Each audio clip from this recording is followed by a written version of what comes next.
Hello മക്കളെ, എല്ലാവർക്കും ഞങ്ങളുടെ പുതിയ വീഡിയോയിലേക്ക് സ്വാഗതം. ഞാൻ നിങ്ങളുടെ സ്വന്തം മനോഫ്. മക്കളെടാ, നിങ്ങൾ SSLC ക്വസ്റ്റ്യൻ പേപ്പർ ചോർന്നു എന്ന് പറഞ്ഞിട്ട് ഓടി വന്നതാണല്ലേ. പക്ഷേ മക്കളെ, നിങ്ങൾ പേടിക്കേണ്ട, ഇവിടെ SSLC ക്വസ്റ്റ്യൻ പേപ്പറൊന്നും ആരും ചോർത്തിയിട്ടൊന്നുമില്ല. പക്ഷേങ്കിൽ ഹബീബി, നിങ്ങൾക്ക് ഈ വരാൻ പോണ മോഡൽ പരീക്ഷയിലും അതുപോലെ തന്നെ അതിനുശേഷം വരുന്ന SSLC പരീക്ഷയിലും നമ്മുടെ സോഷ്യൽ സയൻസ് പരീക്ഷയിൽ എങ്ങനെയായിരിക്കും ചോദ്യങ്ങൾ വരിക എന്നുള്ളത് ഇവിടെ കൃത്യമായിട്ട് പ്രവചിക്കാൻ പോകണം നിങ്ങളുടെ സ്വന്തം മനോഫ് സാറ്. മക്കൾ ആരും ടെൻഷൻ അടിക്കേണ്ട. ഈ ഒരു വീഡിയോ മുഴുവൻ കണ്ടു കഴിഞ്ഞാൽ എങ്ങനെയാണ് സോഷ്യൽ സയൻസ് പരീക്ഷയിൽ, അതായത് ഇനി വരുന്ന മോഡലും അതിനുശേഷം വരുന്ന പബ്ലിക് എക്സാമിലും എങ്ങനെയാണ് സോഷ്യൽ സയൻസിൽ ക്വസ്റ്റ്യൻസ് ചോദിക്കാൻ നമുക്ക് കൃത്യമായിട്ട് മനസ്സിലാവും. ഓരോ ചാപ്റ്ററിനും ഏതൊക്കെ ക്വസ്റ്റ്യൻസ് വരും, എത്ര മാർക്കിന് വരും, അത് ഏതൊക്കെ ടൈപ്പിലായിരിക്കും എന്നൊക്കെ കൃത്യമായിട്ട് ഇതാണ് നമ്മൾ പ്രവചിക്കാൻ പോവാണ്. അപ്പോൾ എങ്ങനെ മക്കളെ, സെറ്റല്ലടാ, സെറ്റല്ലേ? അപ്പോൾ മക്കളെ, വീഡിയോ തുടങ്ങുന്നതിന് മുമ്പായിട്ട് ഒന്ന് ലൈക്ക് ചെയ്തേക്ക് കേട്ടോ. അതേപോലെ തന്നെ എല്ലാവർക്കും ഇത് ഷെയർ ചെയ്ത് കൊടുക്കണേ. എല്ലാവരും രക്ഷപ്പെടട്ടടാ. ഓക്കെ, പിന്നെ അതുപോലെ തന്നെ ഇതേ രീതിയിൽ നമുക്ക് ഇംഗ്ലീഷിൻ്റെയും ഹിന്ദിയുടെയും വീഡിയോ കൂടി ചെയ്യണം. അതായത് ഇംഗ്ലീഷിനെ എങ്ങനെയൊക്കെ ആയിരിക്കും, ഏതൊക്കെ ടൈപ്പ് ഡിസ്കോഴ്സുകൾ ഇപ്രാവശ്യം വരും, ഏതൊക്കെ ഗ്രാമറുകൾ വരും എന്നൊക്കെ അറിയാൻ നമുക്ക് താല്പര്യമില്ലേ? അപ്പം അത് നമുക്ക് പ്രവചനം നടത്തി നോക്കാം. അതുപോലെ തന്നെ ഹിന്ദി നടത്തി നോക്കാം. അപ്പോൾ അതിന് വേണ്ടിയിട്ട് നിങ്ങൾ എന്ത് വിചാരിച്ചാൽ ഈ വീഡിയോക്ക് നിങ്ങൾ എത്രത്തോളം സപ്പോർട്ട് ചെയ്യണോ അതിനനുസരിച്ച് പെട്ടെന്ന് തന്നെ നമ്മൾ ഇംഗ്ലീഷും ഹിന്ദിയും ചെയ്യുന്നതായിരിക്കും. അപ്പോൾ മക്കൾ എന്ത് ചെയ്യുക, പരമാവധി ഷെയർ ചെയ്യുക. ഓക്കെ, എന്നാൽ പിന്നെ നമുക്ക് വീഡിയോ തുടങ്ങാം. മക്കളെ, ഇവിടെ നിങ്ങൾക്ക് സ്ക്രീനിൽ കാണുന്നത് പോലെ 4 പേജുള്ള 1, 2, 3, 4 ഇതുപോലെ 4 പേജുള്ള ഒരു ക്വസ്റ്റ്യൻ പേപ്പർ നിങ്ങൾക്ക് മോഡൽ എക്സാമിനും അതുപോലെ തന്നെ നിങ്ങളുടെ പബ്ലിക് എക്സാമിനും കാണാം. അതിൽ ടോട്ടൽ 25 ചോദ്യങ്ങളാണ് മക്കളെ നിങ്ങൾക്ക് കാണാൻ പോകുന്നത്. ഇപ്പം നിങ്ങൾക്ക് ഒരു ഡൗട്ട് ഉണ്ടാവും, കുറേ ക്വസ്റ്റ്യൻസ്, കുറേ ചാപ്റ്റേഴ്സ് നമുക്ക് ഓപ്ഷൻ ആയിട്ടല്ലേ, അതുപോലെ തന്നെ ഏതൊക്കെ ചാപ്റ്ററിന് 1 വേർഡ് ചോദിക്കാൻ സാധ്യതയുണ്ട്, അതുപോലെ തന്നെ ഏത് ചാപ്റ്ററിനാണ് 6 മാർക്കിൻ്റെ ചോദ്യങ്ങൾ ചോദിക്കുക, ഏത് ചാപ്റ്ററിനാണ് 4 മാർക്കിൻ്റെ ചോദ്യങ്ങൾ ചോദിക്കുക, ഏത് ചാപ്റ്ററിനാണ് 3 മാർക്കിൻ്റെ ചോദ്യങ്ങൾ ചോദിക്കുക, 5 മാർക്കിൻ്റെ ചോദ്യം ഏതൊക്കെ ചാപ്റ്ററിന് വരും എന്നൊക്കെ നമുക്ക് ഡൗട്ടില്ലേ? ഈ വീഡിയോ കഴിയുമ്പോൾ ഡൗട്ടൊക്കെ തീരും. ഞാൻ പറയുന്നത് പോലെ പഠിച്ചു കഴിഞ്ഞാൽ ഓരോ മാർക്കിൻ്റെയും ക്വസ്റ്റ്യൻസ് എങ്ങനെയൊക്കെയാണ് വരിക എന്ന് കൃത്യമായിട്ട് മക്കൾക്ക് മനസ്സിലാവും. അപ്പം പിന്നെ മക്കളെ, നമുക്ക് പരിപാടി തുടങ്ങാം. ഫസ്റ്റ് തന്നെ നിങ്ങൾ ആദ്യമായിട്ട് കാണാൻ പോകുന്നത് ഇതുപോലത്തെ ഒരു പേജ് ആയിരിക്കും. അപ്പോൾ ഈ പേജിൽ നിങ്ങൾക്ക് ഫസ്റ്റ് 5 ക്വസ്റ്റ്യൻസ് ഉണ്ടാവും. 5 ക്വസ്റ്റ്യനും 1 വേർഡ് ആയിരിക്കും മക്കളെ. 1 വേർഡ് ആണെന്ന് ചോദിച്ചാൽ നിങ്ങൾ ടെൻഷൻ ഒന്നും അടിക്കേണ്ട. 1 വേർഡിൻ്റെ എല്ലാം ആൻസറുകളുടെ ഓപ്ഷൻസ്, അതായത് ABCD എന്ന് പറഞ്ഞ് 4 ഓപ്ഷൻ വീതം നിങ്ങൾക്ക് ഉണ്ടായിരിക്കും. ആ ഓപ്ഷൻസ് നോക്കിയിട്ട് നിങ്ങൾ ഉത്തരം കണ്ടെത്തിയാൽ മതി. അപ്പോൾ പാഠഭാഗങ്ങൾ വായിക്കുന്നവർക്ക് ജസ്റ്റ് ഒന്ന് വായിച്ചു നോക്കിയാൽ തന്നെ ഈസി ആയിട്ട് നിങ്ങൾക്ക് ആ 5 മാർക്കിൻ്റെ ചോദ്യങ്ങൾക്കും ഉത്തരം കിട്ടും. പക്ഷേ ആ 5 മാർക്കിൻ്റെ 1 വേർഡ് ക്വസ്റ്റ്യൻ എവിടെ നിന്ന് ചോദിക്കുന്ന കുറേ കുട്ടികൾക്കും സംശയം ഉണ്ടാവില്ലടാ. പേടിക്കേണ്ട മക്കളെ, നമുക്ക് എന്തായാലും നിർബന്ധമായിട്ട് നമ്മൾ പഠിക്കേണ്ട ഹിസ്റ്ററിയിലെയും ജോഗ്രഫിയിലെയും ചില ചാപ്റ്റേഴ്സ് ഇല്ലേ, ആ ചാപ്റ്ററുകളിൽ നിന്നാണ് നിങ്ങൾക്ക് 1 വേർഡ് ക്വസ്റ്റ്യൻസ് ചോദിക്കുക. ആ ചാപ്റ്ററിൽ തന്നെ എല്ലാത്തിനും ചോദിക്കില്ല. അതിൽ ഹിസ്റ്ററിയിലെ 2 ചാപ്റ്ററിനും ജോഗ്രഫിയിലെ 3 ചാപ്റ്ററിനും ആയിരിക്കും 99% നിങ്ങൾക്ക് 1 വേർഡ് ക്വസ്റ്റ്യൻ ചോദിക്കാൻ സാധ്യതയുള്ളത്. അതുകൊണ്ട് മക്കൾ എന്ത് വിചാരിച്ചാൽ ഈ ചാപ്റ്ററുകൾ, ഞാനിപ്പോൾ പറയാൻ പോകുന്ന ചാപ്റ്ററുകൾ ഡീറ്റെയിൽഡ് ആയിട്ട് എന്തായാലും വായിക്കുക. അതുപോലെ തന്നെ പിന്നെ നിർബന്ധമായിട്ടും പഠിക്കേണ്ട മറ്റ് ചാപ്റ്ററുകളും ജസ്റ്റ് ഒന്ന് വായിച്ചില്ല. ഓക്കെ, എന്തായാലും ഈ ചാപ്റ്ററുകളിൽ നിന്നായിരിക്കും നിങ്ങൾക്ക് 1 വേർഡ് വരാൻ കൂടുതലും സാധ്യത. ഓക്കെ, അപ്പോൾ നമുക്ക് നോക്കാം. ഫസ്റ്റത്തെ ക്വസ്റ്റ്യൻ ഞാൻ വേണമെങ്കിൽ ഒന്ന് വലുതാക്കി തരാം. ഇവിടെ ഇംഗ്ലീഷ് മീഡിയത്തിൻ്റെ ക്വസ്റ്റ്യൻ പേപ്പറാണ് ഞാൻ തന്നിട്ടുള്ളത്. മലയാളം മീഡിയക്കാർക്ക് ഞാൻ കൃത്യമായിട്ട് വായിച്ചു തരാം. എന്തായാലും നമ്മുടെ ഫസ്റ്റ് ക്വസ്റ്റ്യൻ വരുന്നത് identify the highest mountain peak in South India. ശ്രദ്ധിക്കണം, identify the highest mountain peak in South India. ദക്ഷിണേന്ത്യയിലെ, സൗത്ത് ഇന്ത്യയിലെ ഏറ്റവും ഉയരം കൂടിയ മൗണ്ടൻ പീക്ക്, കൊടുമുടി ഏതാണെന്നാണ് ചോദിച്ചത്. നമ്മൾ ശ്രദ്ധിക്കേണ്ടത്, ഇത് നമുക്കുള്ള ചാപ്റ്റർ ഏതാണ്? നമ്മുടെ ഇന്ത്യ ലാൻഡ് ഓഫ് ഡൈവേഴ്സിറ്റി, അതായത് വൈവിധ്യങ്ങളുടെ ഇന്ത്യ എന്ന് പറഞ്ഞ ചാപ്റ്ററാണ്. ഒരു നോട്ട്ബുക്ക് എടുത്ത് നോട്ട് ചെയ്ത് വെച്ചോളി മക്കളെ. ഇന്ത്യ ലാൻഡ് ഓഫ് ഡൈവേഴ്സിറ്റി, വൈവിധ്യങ്ങളുടെ ഇന്ത്യ എന്ന് പറയുന്ന ചാപ്റ്ററിൽ നിന്ന് എന്തായാലും നിങ്ങൾക്ക് ഒരു 1 വേർഡ് ക്വസ്റ്റ്യൻ ചോദിച്ചിരിക്കും. അത് ഞാൻ 100% എഴുതി ഒപ്പിട്ട് തരാം. ആ 1 വേർഡ് ക്വസ്റ്റ്യൻ മക്കൾ ആ ചാപ്റ്ററിന് ശരിക്കും പഠിക്കണം. അതിലുള്ള ഒരു ചോദ്യമാണ് ഞാനിപ്പോൾ ചോദിച്ചിരിക്കുന്നത്. സൗത്ത് ഇന്ത്യയിൽ ഏറ്റവും ഉയരം കൂടിയ പീക്ക്, കൊടുമുടി ഏതാണെന്ന്. സിമ്പിളായിട്ട് നമുക്കറിയാം, ആനമുടിയാണ് അല്ലേ. ആനമുടി, ആനമലയിലെ, തമിഴ്നാട്ടിലെ ആനമലയിലുള്ള ആനമുടിയാണ് ഏറ്റവും ഉയരം കൂടിയ കൊടുമുടി. ഇനി ചിലപ്പോൾ ആ ചാപ്റ്ററിന് വേറെ ചിലപ്പോൾ നിങ്ങൾക്ക് ചോദിച്ചേക്കാം. ഇപ്പോൾ ഉദാഹരണത്തിന് പറയുകയാണെങ്കിൽ ഇന്ത്യയിലെ ഉയരം കൂടിയ കൊടുമുടി ഏതാണ്, ഹയസ്റ്റ് പീക്ക് ഇൻ ഇന്ത്യ എന്ന് ചോദിച്ചിട്ടുണ്ടെങ്കിൽ ഇത് സൗത്ത് ഇന്ത്യയാണ്.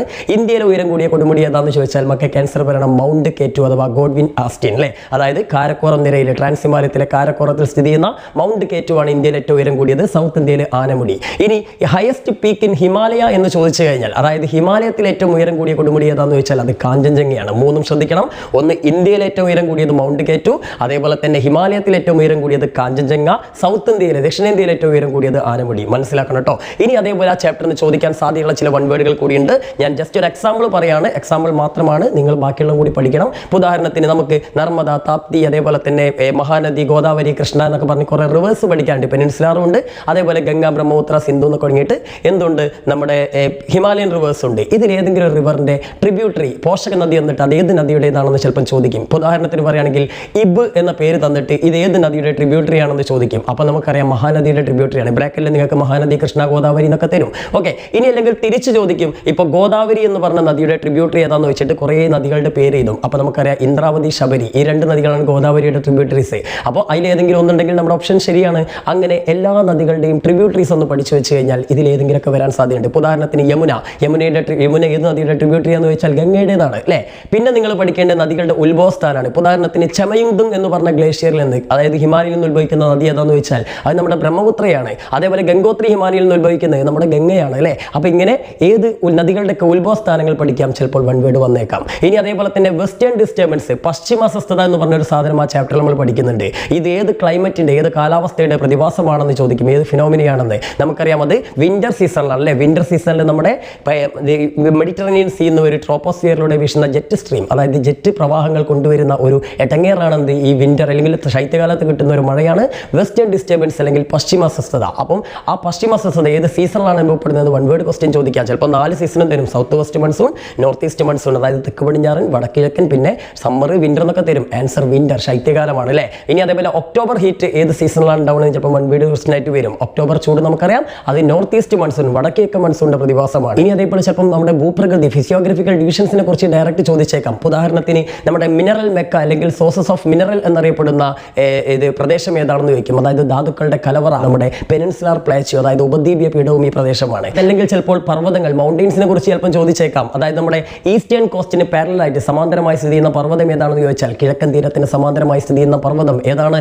നമ്മുടെ ഈസ്റ്റേൺ ഘട്ടാണ്. ഈസ്റ്റേൺ ഘട്ടം എന്ന് പറഞ്ഞാൽ പൂർവ്വഘട്ടമാണ്. വെസ്റ്റേൺ കോസ്റ്റിന് സമാന്തരമായിട്ട് വെസ്റ്റേൺ ഘട്ടം, അതായത് പശ്ചിമഘട്ടമാണ്. അപ്പോൾ അങ്ങനെ ചോദിച്ചേക്കാം. അതല്ലെങ്കിൽ ഹിമാദ്രിക്കും ശിവാലിക്കിനും ഇടയിൽ സ്ഥിതി ചെയ്യുന്ന പർവ്വതം ഏതാണെന്ന് ചോദിക്കാം. മൗണ്ടെയിൻ ഏതാണ്, നമ്മുടെ ഹിമാചലാണ്. അപ്പോൾ ഇങ്ങനെയൊക്കെയുള്ള ചോദ്യങ്ങൾ നമുക്ക് ആ ചാപ്റ്ററിൽ നിന്ന് പ്രതീക്ഷിക്കാം. അപ്പോൾ ആ ചാപ്റ്റർ നല്ല വെടുപ്പിന് വായിച്ചു കഴിഞ്ഞാൽ ഫസ്റ്റത്തെ 1 മാർക്ക് നിങ്ങൾക്ക് എന്തായാലും കിട്ടും. ഓക്കെ, ഇനി രണ്ടാമത്തെ ക്വസ്റ്റ്യനിലേക്ക് നമുക്ക് കടക്കാം. ഞാനിങ്ങനെ എക്സ്പ്ലെയിൻ ചെയ്ത് പറഞ്ഞെന്താ വിചാരിച്ചാൽ ഈ ക്വസ്റ്റ്യൻ അല്ലെങ്കിൽ മറ്റൊരു ക്വസ്റ്റ്യൻ ചോദിച്ചേക്കാം. എന്തായാലും മനസ്സിലാക്കുക, ആ ചാപ്റ്റർ മക്കൾ വൺ വേർഡ് പഠിച്ചിരിക്കണം. ഇനി രണ്ടാമത്തെ question, who appoints the PSC chairman, ഏതാണ് മക്കളെ ചാപ്റ്റർ, നമ്മുടെ പബ്ലിക് അഡ്മിനിസ്ട്രേഷൻ, പൊതുഭരണം. അപ്പോൾ എന്തായാലും മനസ്സിലാക്കിക്കോളി, ഈ 5 ക്വസ്റ്റ്യൻസിന്റെ കൂട്ടത്തിൽ നിങ്ങൾക്ക് പബ്ലിക് അഡ്മിനിസ്ട്രേഷൻ ഒരു വൺ വേർഡ് ക്വസ്റ്റ്യൻ വരും. അപ്പം ആ ക്വസ്റ്റ്യൻ ഒരു പക്ഷേ ഇത് തന്നെ ആയിരിക്കാം. അതായത് നമ്മുടെ PSC ചെയർമാൻ അപ്പോയിന്റ് ചെയ്യുന്നത് ആര്, നമുക്കറിയാം ഗവർണറാണ് അല്ലേ. എല്ലാ PSC ചെയർമാൻമാരെയും തിരഞ്ഞെടുക്കുക സംസ്ഥാനത്തിലെ ഗവർണർമാരാണ്. ഇനി ചിലപ്പം വേറെ ചോദ്യം ചോദിച്ചേക്കാം, who appointed UPSC chairman, UPSC ചെയർമാനെ തിരഞ്ഞെടുക്കുന്ന ആരാണെന്ന്. നമുക്കറിയാം പ്രസിഡന്റ് ആണ് അല്ലേ. നമ്മുടെ രാജ്യത്തെ എല്ലാ ഹയസ്റ്റ് പൊസിഷൻസും നടത്തുന്ന ആരാണ്, അപ്പോയിന്റ്മെന്റ് നടത്തുന്നത് നമ്മുടെ പ്രസിഡന്റ്, രാഷ്ട്രപതിയാണ്. അപ്പോൾ രാഷ്ട്രപതിയാണ് UPSC ചെയർമാനെ തിരഞ്ഞെടുക്കുന്നത്, PSC ഗവർണർ.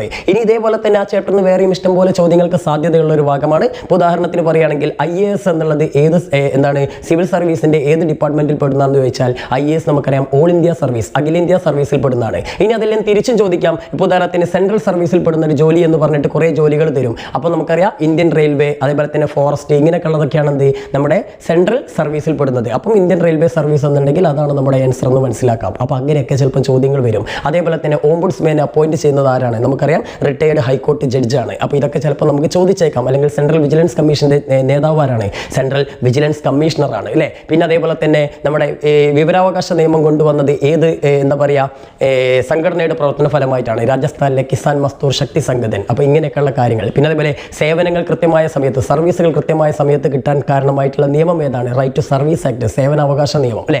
അപ്പോൾ ഇങ്ങനെയൊക്കെയുള്ള കാര്യങ്ങൾ മക്കൾ തീർച്ചയായിട്ടും പഠിച്ചു വെക്കണം. അപ്പോൾ ആ ചാപ്റ്ററിൽ നിന്ന് ഇങ്ങനെ ഒരു വൺ വേർഡ് ക്വസ്റ്റ്യൻ നിങ്ങൾക്ക് വരും. അപ്പോൾ വൺ വേർഡ് ക്വസ്റ്റ്യൻ ആ ചാപ്റ്റർ ഒന്ന് വെടുപ്പിന് വായിക്കുക.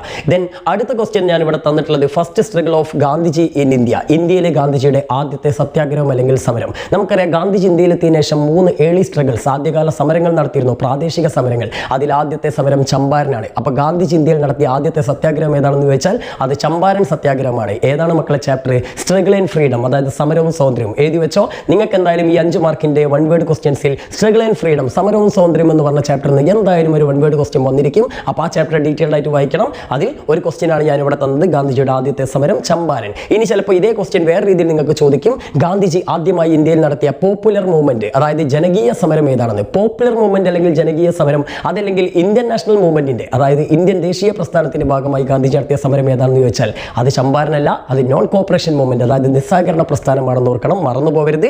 ആദ്യത്തെ സമരം ചമ്പാരനാണെങ്കിലും ആദ്യത്തെ പോപ്പുലർ റവോൾട്ട്, ജനകീയ സമരം ഏതാണെന്ന് ചോദിച്ചാൽ അത് നോൺ കോപ്പറേഷൻ മൂവ്മെന്റ് അല്ലെങ്കിൽ നിസ്സഹകരണ പ്രസ്ഥാനമാണ്. ഇനി ഗാന്ധിജി ഇന്ത്യയിൽ നടത്തിയ അവസാനത്തെ ബഹുജന സമരം, പോപ്പുലർ മൂവ്മെന്റ് ഏതാണെന്ന് ചോദിച്ചാൽ അത് ക്വിറ്റ് ഇന്ത്യ സമരം, ക്വിറ്റ് ഇന്ത്യ മൂവ്മെന്റ് ആണ്. ഇനി അതേപോലെ പൂർണ്ണ സ്വരാജ് എന്ന പ്രമേയം നമ്മുടെ ഇന്ത്യൻ നാഷണൽ കോൺഗ്രസ് പാസ്സാക്കിയത് ഏത് സമ്മേളനത്തിൽ വെച്ചാണെന്ന് ചോദിച്ചാൽ അത് ലാഹോർ കോൺഗ്രസ് സമ്മേളനത്തിൽ വെച്ചാണ്. അതിന്റെ അധ്യക്ഷൻ ആരാണെന്ന് ചോദിച്ചാൽ അത് ജവഹർലാൽ നെഹ്റു ആണ്. അതേപോലെ തന്നെ റിപ്പബ്ലിക്കൻ ആർമി എന്ന് പറഞ്ഞിട്ടുള്ള ആർമി ഏത് സംഘടനയുടെ സൈന്യമാണെന്ന് ചോദിച്ചാൽ അത് HSR, Hindustan socialist republic association എന്ന് പറഞ്ഞ ഭഗത് സിംഗ് സുഖദേവിന്റെ ഒക്കെ ഒരു സൈന്യം ഉണ്ടല്ലോ, ആ സൈന്യത്തിന്റെ പേരാണ് Hindustan socialist socialist republic association. ഇനി അതല്ലെങ്കിൽ ഫോർവേഡ് ബ്ലോക്ക് രൂപീകരിച്ചത് ആരാണെന്ന് ചോദിച്ചാൽ അത് സുഭാഷ് ചന്ദ്രബോസ് ആണ്. അതേപോലെ INA രൂപീകരിച്ചത് ആരാണെന്ന് ചോദിച്ചാൽ അത് റാഷ് ബിഹാരി ബോസ് ആണ്. പിന്നെ അതേപോലെ തന്നെ സ്വരാജ് പാർട്ടിയുടെ രൂപീകരണം ആരാണ് നടത്തിയതെന്ന് ചോദിച്ചാൽ സ്വരാജ് പാർട്ടി മോത്തിലാൽ നെഹ്റുവും CR ദാസും ചേർന്നാണ്. അല്ലെങ്കിൽ തിരിച്ചും ചോദിക്കും, മോത്തിലാൽ നെഹ്റുവും CR ദാസും ചേർന്ന് രൂപീകരിച്ച പാർട്ടി ഏതാണെന്ന് ചോദിച്ചാൽ അത് സ്വരാജ് പാർട്ടിയാണ്. അപ്പോൾ ഇങ്ങനെ ഈ ചാപ്റ്ററിൽ നിന്ന് നിങ്ങൾക്ക് ഏതെങ്കിലും ഒരു വൺ വേർഡ് ക്വസ്റ്റ്യൻ വരാൻ സാധ്യതയുണ്ട്. അതുകൊണ്ട് മക്കൾ അതെന്തായാലും പഠിക്കണം. അതുപോലെ തന്നെ ഉപ്പ് സത്യാഗ്രഹവുമായി ബന്ധപ്പെട്ട് ധരാസന എന്ന് പറഞ്ഞിട്ടുള്ള ഉപ്പളത്തിൽ സാൾട്ട് പാനിൽ ഉപ്പ് സത്യാഗ്രഹം നടത്തിയ വനിതാ നേതാവാരെന്ന് വെച്ചാൽ അത് സരോജിനി നായിഡുവാണ്. അപ്പോൾ ഇങ്ങനെയൊക്കെയുള്ള കാര്യങ്ങൾ മക്കളെ സ്ട്രഗിൾ ആൻഡ് ഫ്രീഡം എന്ന് പറഞ്ഞിട്ടുള്ള ചാപ്റ്ററിൽ മക്കൾ എന്തായാലും പഠിച്ചിരിക്കണം, സമരവും സ്വാതന്ത്ര്യവും. ഓക്കെ, ഇനി നമുക്ക് അടുത്ത 4ാമത്തെ ക്വസ്റ്റ്യൻസിലേക്ക് കടക്കാം. 4ാമത്തെ ക്വസ്റ്റ്യൻ നമുക്ക് വരുന്നത് നമ്മുടെ ഫസ്റ്റ് വെൽത്ത് ഓഫ് ഇന്ത്യ അല്ലെങ്കിൽ ഇന്ത്യയുടെ സാമ്പത്തിക ഭൂമിശാസ്ത്രം എന്ന് പറഞ്ഞ ചാപ്റ്റർ ഉണ്ട്. അതിൽ നിന്ന് നിങ്ങൾക്ക് എന്തായാലും ഒരു വൺ വേർഡ് ക്വസ്റ്റ്യൻ ചോദിച്ചിരിക്കും മക്കളെ, ചോദിച്ചിരിക്കും. അപ്പോൾ അതിൽ നമുക്ക് ഒരുപാട് ക്വസ്റ്റ്യൻസ് ചോദിക്കാൻ സാധ്യതയുള്ളതാണ്. അതിലൊരു ക്വസ്റ്റ്യൻ ഞാൻ ഇവിടെ ഇട്ടിട്ടുണ്ട്. Which soil is more suitable for rubber cultivation? Rubber കൃഷിക്ക് അനുയോജ്യമായ മണ്ണ് ഏതാണെന്ന് നമുക്കറിയാം. ലാറ്ററൈറ്റ് മണ്ണാണ്. റബ്ബർ ഏറ്റവും കൂടുതൽ കൃഷി ചെയ്യുന്ന സംസ്ഥാനം ഏതാണെന്ന് ചോദിച്ചാൽ അത് നമ്മുടെ സ്വന്തം കേരളമാണ് അല്ലേ. ഇനി അതേപോലെ തന്നെ നിങ്ങൾക്ക് ഒരുപാട് ഇപ്പോൾ തേയില ഏറ്റവും കൂടുതൽ കൃഷി ചെയ്യുന്ന സംസ്ഥാനം ഏതാണെന്ന് ചോദിച്ചാൽ അത് ആസാമാണ്.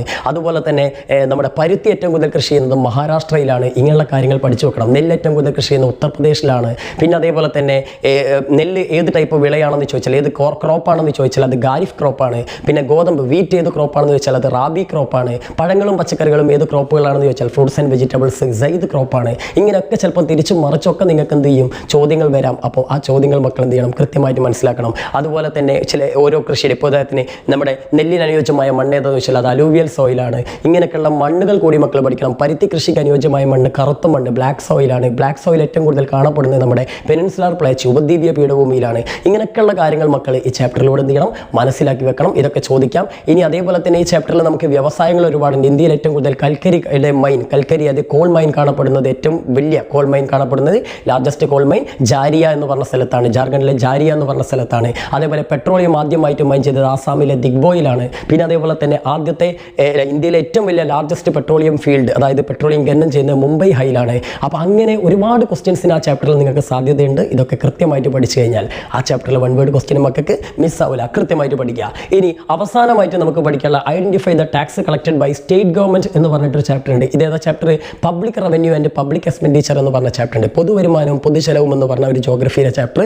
ഈ ചാപ്റ്ററിൽ നിന്ന് നിങ്ങൾക്ക് വൺ വേർഡ് ക്വസ്റ്റ്യൻ ചോദിച്ചിരിക്കും. അപ്പോൾ നിങ്ങൾക്ക് ഇവിടെ 4-5 ടാക്സുകൾ തന്നിട്ടുണ്ട്. Land tax, corporate tax, professional tax, personal income tax. ഇങ്ങനെ നമുക്ക് 3 ബോക്സിലായിട്ട് ആ ചാപ്റ്ററിൽ ഇങ്ങനെ കുറേ ടാക്സുകൾ തന്നിട്ടുണ്ട്. ആ ടാക്സുകളിൽ നമ്മുടെ സ്റ്റേറ്റ് ഗവൺമെന്റ്, സംസ്ഥാന ഗവൺമെന്റ് വാങ്ങുന്ന ടാക്സ് ഏതാണെന്ന് ചോദിച്ചത്. നമുക്കറിയാം ലാൻഡ് ടാക്സ്, ഭൂനികുതിയാണ് നമ്മുടെ സംസ്ഥാന ഗവൺമെന്റ് വാങ്ങുന്ന ടാക്സ്. ഇതിൽ കോർപ്പറേറ്റ് ടാക്സ് എന്ന് പറഞ്ഞ നികുതി, അതായത് കോർപ്പറേറ്റ് നികുതി നമുക്കറിയാം അത് സെൻട്രൽ ഗവൺമെന്റ് വാങ്ങുന്ന, അതായത് നമ്മുടെ കേന്ദ്ര ഗവൺമെന്റ് വാങ്ങുന്ന ടാക്സ് ആണ്. പിന്നെ പ്രൊഫഷണൽ ടാക്സ് തദ്ദേശ സ്വയംഭരണ സ്ഥാപനങ്ങൾ, ലോക്കൽ സെൽഫ് ഗവൺമെന്റുകൾ വാങ്ങുന്ന ടാക്സ് ആണ്. പിന്നെ പേഴ്സണൽ ഇൻകം ടാക്സ്, വ്യക്തിഗത ആദായ നികുതി എന്ന് പറഞ്ഞാൽ അത് സെൻട്രൽ ഗവൺമെന്റ് വാങ്ങുന്ന ടാക്സ് ആണ്. പിന്നെ CGST സെൻട്രൽ ഗവൺമെന്റാണ്, SGST സ്റ്റേറ്റ് ഗവൺമെന്റിൻ്റെതാണ്. പിന്നെ അതേപോലെ തന്നെ ഇന്റഗ്രേറ്റഡ് GSTയും സെൻട്രൽ ഗവൺമെന്റാണ്. ഇങ്ങനെയൊക്കെ ഉള്ളത് കറക്റ്റായിട്ട് നമ്മൾ പഠിച്ചു വെച്ച് കഴിഞ്ഞാൽ നമുക്ക് തെറ്റില്ല. പിന്നെ ആ ചാപ്റ്റർ നമുക്ക് വരാൻ സാധ്യതയുള്ളത് ചിലപ്പോൾ ബജറ്റിന്റെ ഡെഫിനേഷൻ ചിലപ്പോൾ വൺ വേർഡ് ക്വസ്റ്റ്യൻ ആയിട്ട് വരാം. അതായത് നമ്മുടെ പബ്ലിക് എക്സ്പെൻഡിച്ചറും പബ്ലിക് ഇൻകവും, പൊതുചെലവും പൊതുവരുമാനവും ബന്ധിപ്പിക്കുന്ന അതിനെ സൂചിപ്പിക്കുന്ന ഒരു ഗവൺമെന്റിന്റെ ഫിനാൻഷ്യൽ ഡോക്യുമെന്റിന് എന്ത് പറയുന്നു എന്ന് ചോദിച്ചു കഴിഞ്ഞാൽ ധനകാര്യ രേഖയ്ക്ക് പറയുന്ന പേരാണ് ബജറ്റ്. പിന്നെ 3 ടൈപ്പ് ബജറ്റ് ഉണ്ട്. ആ ബജറ്റിൽ ചിലപ്പോൾ വൺ വേർഡ് ക്വസ്റ്റ്യൻ വന്നേക്കാം. ഫോർ എക്സാമ്പിൾ പറയുകയാണെങ്കിൽ എന്താണ് എക്സ്പെൻഡിച്ചർ കൂടുതലും ഇൻകം കുറവുമുള്ള ബജറ്റ് ഏതാണെന്ന് ചോദിച്ചു കഴിഞ്ഞാൽ എക്സ്പെൻഡിച്ചർ കൂടുതലാണ്. അപ്പോൾ നമുക്കതിനെ ഡെഫിസിറ്റ് ബജറ്റ് അഥവാ കമ്മി ബജറ്റ് എന്ന് പറയാം. അപ്പം അങ്ങനെയൊക്കെ ചിലപ്പോൾ നിങ്ങൾക്ക് വൺ വേർഡ് വന്നേക്കാം. അല്ലെങ്കിൽ ചിലപ്പോൾ ഫിസ്ക്കൽ പോളിസിയുമായി ബന്ധപ്പെട്ടൊരു വൺ വേർഡ് ക്വസ്റ്റ്യൻ ചിലപ്പോൾ അതിൻ്റെ ഉള്ളിൽ നിന്ന് ചോദിച്ചേക്കാം. അതല്ലെങ്കിൽ നിങ്ങൾക്ക് അറിയാം ആ ചാപ്റ്ററിൽ നമുക്ക് ഡെവലപ്മെന്റൽ എക്സ്പെൻഡിച്ചറും അതേപോലെ നോൺ ഡെവലപ്മെന്റൽ എക്സ്പെൻഡിച്ചറും, അതായത് വികസിത ചെലവും അതേപോലെ തന്നെ വികസനേതര ചെലവും എന്ന് പറഞ്ഞിട്ട് 2 തരത്തിലുള്ള ചെലവുകളുണ്ട്. അപ്പോൾ ഉദാഹരണത്തിന് നിങ്ങൾക്ക് പറയുകയാണെങ്കിൽ വാറ്, പെൻഷൻ, അതേപോലെ തന്നെ ഇൻട്രസ്റ്റ്, പിന്നെ കൺസ്ട്രക്ഷൻ ഓഫ് സ്കൂൾസ്, ഇങ്ങനത്തെ 2, അതായത് സ്കൂളുകൾ നിർമ്മിക്കുക, യുദ്ധം, പെൻഷൻ, പലിശ, ഇങ്ങനെയൊക്കെ പറഞ്ഞിട്ട് കുറേ ഓപ്ഷൻ തന്നിട്ട് ഇതിൽ ഡെവലപ്മെന്റൽ എക്സ്പെൻഡിച്ചർ ഏതാണ്, വികസന ചെലവ് ഏതാണെന്ന് ചോദിച്ചു കഴിഞ്ഞാൽ നമുക്കറിയാം കൺസ്ട്രക്ഷൻസ് ഒക്കെ വികസന ചെലവാണ്. അപ്പോൾ സ്കൂളുകൾ നിർമ്മിക്കുക അത് വികസനത്തിന് വേണ്ടിയിട്ടുള്ളതാണ്. എന്നാൽ വാറും പെൻഷനൊക്കെ നമ്മുടെ ഈ പലിശ കൊടുക്കുക, യുദ്ധം നടത്തുക, പെൻഷൻ കൊടുക്കുക, ഇതുകൊണ്ടൊന്നും രാജ്യത്തിന് വലിയ വികസനമൊന്നും ഉണ്ടാവില്ല. അപ്പോൾ അതൊക്കെ നോൺ ഡെവലപ്മെന്റൽ എക്സ്പെൻഡിച്ചർ, അതായത് വികസനേതര ചെലവാണ്. അപ്പോൾ ഇങ്ങനെയൊക്കെ കുറേ ചെലവുകൾ തന്നത് കാറ്റഗറി ചെയ്യാനോ അങ്ങനെ ഏതെങ്കിലും ഒരു രീതിയിൽ നിങ്ങൾക്ക് ഒരു വൺ വേർഡ് ക്വസ്റ്റ്യൻ ഒക്കെ ഈ ചാപ്റ്ററിൽ നിന്ന് പ്രതീക്ഷിക്കാം. അപ്പോൾ അതുകൊണ്ട് ആ ചാപ്റ്റർ ഡീറ്റെയിൽ ആയിട്ട് പഠിക്കുക. അപ്പോൾ മക്കളെ ഞാനിപ്പോൾ പറഞ്ഞ 5 ചാപ്റ്ററുകൾ മക്കൾ നോട്ട് ചെയ്ത് വെച്ചില്ലേ, ഈ 5 ചാപ്റ്റർ ഡീറ്റെയിൽ ആയിട്ട് ഒന്ന് വായിച്ച് നോക്കിയാൽ ആദ്യത്തെ 5 മാർക്കിൻ്റെ ക്വസ്റ്റ്യൻസ് നിങ്ങൾക്ക് തെറ്റില്ല. ഈ 5 മാർക്കിൻ്റെ ക്വസ്റ്റ്യൻ ശരിയായാൽ തന്നെ ബാക്കിയുള്ളതൊക്കെ നിങ്ങൾക്ക് ശരിയായാൽ എന്തായാലും A+ അല്ല ഫുൾ മാർക്ക് നമുക്ക് കിട്ടും. അപ്പോൾ അതുകൊണ്ട് അതിന് വേണ്ടിയിട്ട് ട്രൈ ചെയ്യുക. ഇനി നമുക്ക് 3 മാർക്കിൻ്റെ ക്വസ്റ്റ്യൻസിലേക്ക് കടക്കാം. നിങ്ങളുടെ 6ാമത്തെ ക്വസ്റ്റ്യൻ മുതൽ, നിങ്ങളുടെ ക്വസ്റ്റ്യൻ പേപ്പറിലെ 6ാമത്തെ ചോദ്യം മുതൽ 10ാമത്തെ ചോദ്യം വരെ മക്കൾക്ക് 3 മാർക്കിൻ്റെ ക്വസ്റ്റ്യൻസ് ആയിരിക്കും. ഈ 6 മുതൽ 10 വരെ, അതായത് 6, 7, 8, 9, 10 ഇത്രയും ക്വസ്റ്റ്യൻസ് നിങ്ങൾക്ക് ഈ ഒരു ഓപ്ഷൻ ഇല്ലാതെ നിർബന്ധമായും പഠിക്കേണ്ട ചാപ്റ്റർ തന്നെയാണ്. അതായത് പാർട്ട് 1 പോർഷൻ തന്നെയാണ് ചോദിക്കുക. അപ്പോൾ നമുക്ക് 6ാമത്തെ ചാപ്റ്ററിൽ 6ാമത്തെ ക്വസ്റ്റ്യൻ ഏതാണെന്ന് ജസ്റ്റ് ഒന്ന് പരിചയപ്പെടാം. Name the revolutions that paved the way for the emergence of sociology. അപ്പോൾ ഏതാ മക്കളെ ചാപ്റ്റർ? സമൂഹശാസ്ത്രം. അതായത് സമൂഹശാസ്ത്രം എന്തിന് എന്ന് പറഞ്ഞൊരു ചാപ്റ്റർ ഉണ്ട്, സോഷ്യോളജി വാട്ട് വൈ. ആ ചാപ്റ്ററിനായിരിക്കും നിങ്ങൾക്ക് ഈ ഒരു സെക്ഷൻ 6 മുതൽ 10 വരെയുള്ള ക്വസ്റ്റ്യൻസിൽ ഏതെങ്കിലും ഒരു ക്വസ്റ്റ്യൻ 3 മാർക്കിൻ്റെ നിങ്ങൾക്ക് ചോദിക്കുക. സോഷ്യോളജി വാട്ട് വൈ എന്ന് പറഞ്ഞ ക്വസ്റ്റ്യൻ ആയിരിക്കും. മിക്കവാറും അത് 6ാമത്തെ ക്വസ്റ്റ്യൻ തന്നെയായിരിക്കും. അതിൽ ഈ ചോദ്യം തന്നെ ചോദിക്കട്ടെ എന്ന് ഞാൻ പ്രാർത്ഥിക്കുകയാണ്. അപ്പം വന്നു കഴിഞ്ഞാൽ നിങ്ങൾക്ക് പറയല്ലോ മേനോ സാറിന്റെ പ്രവചനം ക്ലിയർ ആയി എന്നല്ലേ. അപ്പം മക്കളെ, ഈ ചോദ്യം എന്താണ്? സോഷ്യോളജിയുടെ രൂപീകരണത്തിലേക്ക് നയിച്ച 3 വിപ്ലവങ്ങൾ ഏതൊക്കെയാണെന്നാണ്. നമുക്കറിയാം ഏതൊക്കെയാ? ഇൻഡസ്ട്രിയൽ റവല്യൂഷൻ, വ്യവസായ വിപ്ലവം, അതേപോലെ സയന്റിഫിക് റവല്യൂഷൻ, ശാസ്ത്ര വിപ്ലവം, പിന്നെ അതേപോലെ ഫ്രഞ്ച് റവല്യൂഷൻ, ഫ്രഞ്ച് വിപ്ലവം. ഇത്ര എഴുതിയാൽ മക്കളെ 3 മാർക്ക് കിട്ടി. 3 മാർക്കാണ്, വെറും 3 പോയിന്റ് എഴുതിയാൽ 3 മാർക്ക് കിട്ടി. ആ ചാപ്റ്റർ നമുക്ക് ഒരുപാട് ചോദ്യങ്ങളുണ്ട് അല്ലേ. അതായത് സോഷ്യോളജി എന്തിനാണ്, സോഷ്യോളജി പഠനം എന്തിനാണെന്ന് ചോദിക്കാം. അതേപോലെ തന്നെ നമ്മുടെ ഒരു സോഷ്യോളജി പഠനത്തിന് വിവിധ രീതികളുണ്ട്, സമൂഹശാസ്ത്ര പഠനത്തിന്റെ രീതികൾ. അതായത് നിരീക്ഷണം, ഒബ്സർവേഷൻ, അതിൽ തന്നെ പാർട്ടിസിപ്പന്റ്, അതേപോലെ തന്നെ നോൺ പാർട്ടിസിപ്പന്റ്, അതായത് പങ്കാളിത്ത രഹിതം, പിന്നെ അതേപോലെ തന്നെ നമ്മുടെ ഇന്റർവ്യൂ അല്ലെ, അഭിമുഖം, അതേപോലെ തന്നെ കേസ് സ്റ്റഡി അല്ലെ, ഇങ്ങനെയൊക്കെയുള്ള രീതികളുണ്ട്. പിന്നെ സർവേ അല്ലെ, സോഷ്യൽ സർവേ. അപ്പോൾ ഈ പറഞ്ഞ കാര്യങ്ങളൊക്കെ നിങ്ങൾ പഠിച്ചു വെക്കണം. ഇതിലേതെങ്കിലും ഒന്നിൽ നിന്നും ഒരു 3 മാർക്കിന്റെ ചോദ്യം നിങ്ങൾക്ക് പ്രതീക്ഷിക്കാം. അപ്പോൾ ആ ചാപ്റ്റർ വെടിപ്പിന് പഠിച്ചു വെക്കുക. പിന്നെ അടുത്തത് 7ാമത്തെ ചോദ്യം എന്ന് പറഞ്ഞു കഴിഞ്ഞാൽ what are the benefits of E governance. ഏതാ ചാപ്റ്റർ മക്കളെ? പബ്ലിക് അഡ്മിനിസ്ട്രേഷൻ ആണ്. പബ്ലിക് അഡ്മിനിസ്ട്രേഷൻ നേരത്തെ ഒരു 1 വേർഡ് ഞാൻ ചോദിച്ചു. ആ ചാപ്റ്ററിന് ടോട്ടൽ 4 മാർക്കിനാണ് ചോദ്യം വരിക. അപ്പം 1 മാർക്കിന്റെ 1 വേർഡും പിന്നെ ഒരു 3 മാർക്കിന്റെ ഒരു ക്വസ്റ്റ്യൻ ആണ് നിങ്ങൾക്ക് വരാൻ പോകുന്നത്. അപ്പോൾ പബ്ലിക് അഡ്മിനിസ്ട്രേഷൻ ഇ ഗവേണൻസിന്റെ ബെനിഫിറ്റ്സ് ആണ് ഇപ്പം ഞാൻ നിങ്ങൾക്ക് തന്നിട്ടുള്ളത്. ഇ ഗവേണൻസ് നമുക്കറിയാം, അതായത് ഗവൺമെന്റിന്റെ സർവീസുകൾ വളരെ സ്പീഡി ആയിട്ട്, വളരെ വേഗത്തിലും അതേപോലെ ചീപ്പായിട്ട് നമുക്ക് ലഭിക്കും. അതേപോലെ തന്നെ എന്താണ്, ഗവൺമെന്റ് സർവീസുകൾക്ക് വേണ്ടി ഓഫീസുകൾക്ക് മുന്നിൽ ക്യൂ നിൽക്കേണ്ട ആവശ്യമില്ല. അതേപോലെ തന്നെ ഈ ഇൻഫോർമേഷൻസ് ഒക്കെ നമുക്ക് സർവീസുകളൊക്കെ ഇന്റർനെറ്റിന്റെ സഹായത്തോടെ ലഭിക്കുന്നതുകൊണ്ട് തന്നെ ഗവൺമെന്റ് ഓഫീസുകൾ കൂടുതൽ എഫിഷ്യന്റ് ആവില്ലേ, കൂടുതൽ കാര്യക്ഷമമാക്കുന്നൊക്കെ പറഞ്ഞിട്ട് 3-4 പോയിന്റുകളുണ്ട്. ഒരു 3 പോയിന്റ് പഠിച്ചു വെക്കുക. ചിലപ്പോൾ നിങ്ങൾക്ക് ഇതേ ചോദ്യം തന്നെ മാറി ചോദിച്ചേക്കാം. ഇ ഗവേണൻസ് എന്താണ്, അതിന് എക്സാമ്പിൾ ഒക്കെ ചോദിച്ചേക്കാം അല്ലേ. ഇപ്പോൾ നമ്മുടെ സ്കൂളുകളിൽ ഹയർ സെക്കൻഡറിക്ക് വേണ്ടിയുള്ള ഓൺലൈൻ ആപ്ലിക്കേഷനൊക്കെ ഇ ഗവേണൻസിന് എക്സാമ്പിൾ ആണ്. ഗവൺമെന്റ് സർവീസുകളൊക്കെ ഇൻഫോർമേഷൻ ടെക്നോളജിയോടെ ലഭ്യമാവുന്നതിനാണ് നമ്മൾ ഇ ഗവേണൻസ് എന്ന് പറയുക എന്നൊക്കെ നമ്മൾ പഠിച്ചു വെക്കുക. ഇനി ഈ ചാപ്റ്റർ നമുക്ക് വേറെ ക്വസ്റ്റ്യൻസ് ചിലപ്പോൾ നമ്മുടെ ബ്യൂറോക്രസിയുടെ ഫീച്ചേഴ്സ് ചോദിച്ചേക്കാം. അതേപോലെ തന്നെ ഈ നമ്മുടെ പബ്ലിക് അഡ്മിനിസ്ട്രേഷന്റെ ഇമ്പോർട്ടൻസ്, സിഗ്നിഫിക്കൻസ്, പ്രാധാന്യം, പൊതുഭരണത്തിന്റെ പ്രാധാന്യം എന്താണെന്ന് ചോദിച്ചേക്കാം. അതും ഇത് ബ്യൂറോക്രസിയുടെ ഫീച്ചേഴ്സ് എന്ന് പറഞ്ഞാൽ ഉദ്യോഗസ്ഥ വൃന്ദത്തിന്റെ സവിശേഷതകൾ കേട്ടോ. പിന്നെ PSC, UPSC എന്നിവയെ കുറിച്ച് ചിലപ്പോൾ ചോദിച്ചേക്കാം. അതുപോലെ തന്നെ ഇന്ത്യൻ സിവിൽ സർവീസിന്റെ 3 ഡിവിഷൻസ് ഉണ്ട്. ഓൾ ഇന്ത്യ സർവീസ്, അതായത് അഖിലേന്ത്യാ സർവീസ്, പിന്നെ സെൻട്രൽ സർവീസ്, അതായത് കേന്ദ്ര സർവീസ്, പിന്നെ സ്റ്റേറ്റ് സർവീസ്, അതായത് സംസ്ഥാന സർവീസ്. ഇതിനെക്കുറിച്ചൊക്കെ ചോദിച്ചേക്കാം. ഇതിലേതെങ്കിലും ഒന്ന് വന്നേക്കാം, അല്ലെങ്കിൽ ഒന്നായിട്ട് ചോദിച്ചേക്കാം. പിന്നെ അതേപോലെ തന്നെ നമ്മുടെ ലോക്പാൽ, ലോകയുക്ത, അതേപോലെ തന്നെ information, right to service, right to information, വിവരാവകാശം, സേവനാവകാശം, അതേപോലെ ഓംബുഡ്സ്മാന്, പിന്നെ അതേപോലെ നമ്മുടെ സെൻട്രൽ വിജിലൻസ് കമ്മീഷൻ. ഇങ്ങനെയുള്ള ഏതെങ്കിലും ഒരു ചോദ്യം നിങ്ങൾക്ക് 3 മാർക്കിന് വരാം, ഒരു ചോദ്യം. ഓക്കെ, അപ്പോൾ അത് പഠിച്ചു വെക്കുക. ദെൻ അടുത്ത് find any 3 objectives of fiscal policy. നമ്മൾ നേരത്തെ പറഞ്ഞ public expenditure and public revenue, പൊതുചെലവും പൊതുവരുമാനം എന്ന് പറഞ്ഞ ചാപ്റ്ററിന് നിങ്ങൾക്ക് ഒരു 3 മാർക്കിന്റെ ചോദ്യം വരും. ചിലപ്പോൾ അത് ബജറ്റ്, വിവിധ തരം ബജറ്റ്, സർപ്ലസ് ബജറ്റ്, പിന്നെ അതേപോലെ തന്നെ ഡെഫിസിറ്റ് ബജറ്റ്, പിന്നെ അതേപോലെ തന്നെ നമ്മുടെ ബാലൻസ്ഡ് ബജറ്റ്, സന്തുലിതം, അതേപോലെ തന്നെ കമ്മി ബജറ്റ്, മിച്ച ബജറ്റുള്ള 3 ബജറ്റുകളുണ്ട്. അതിനെക്കുറിച്ച് ചിലപ്പം ചോദിച്ചേക്കാം. അതല്ലെങ്കിൽ ഇപ്പോൾ പറഞ്ഞ മാതിരി ഫിസ്ക്കൽ പോളിസി, ധനനയത്തിന്റെ ലക്ഷ്യങ്ങളായിരിക്കും ചിലപ്പം ചോദിക്കുക. 3 പോയിന്റ് എഴുതിയാൽ മതി കേട്ടോ.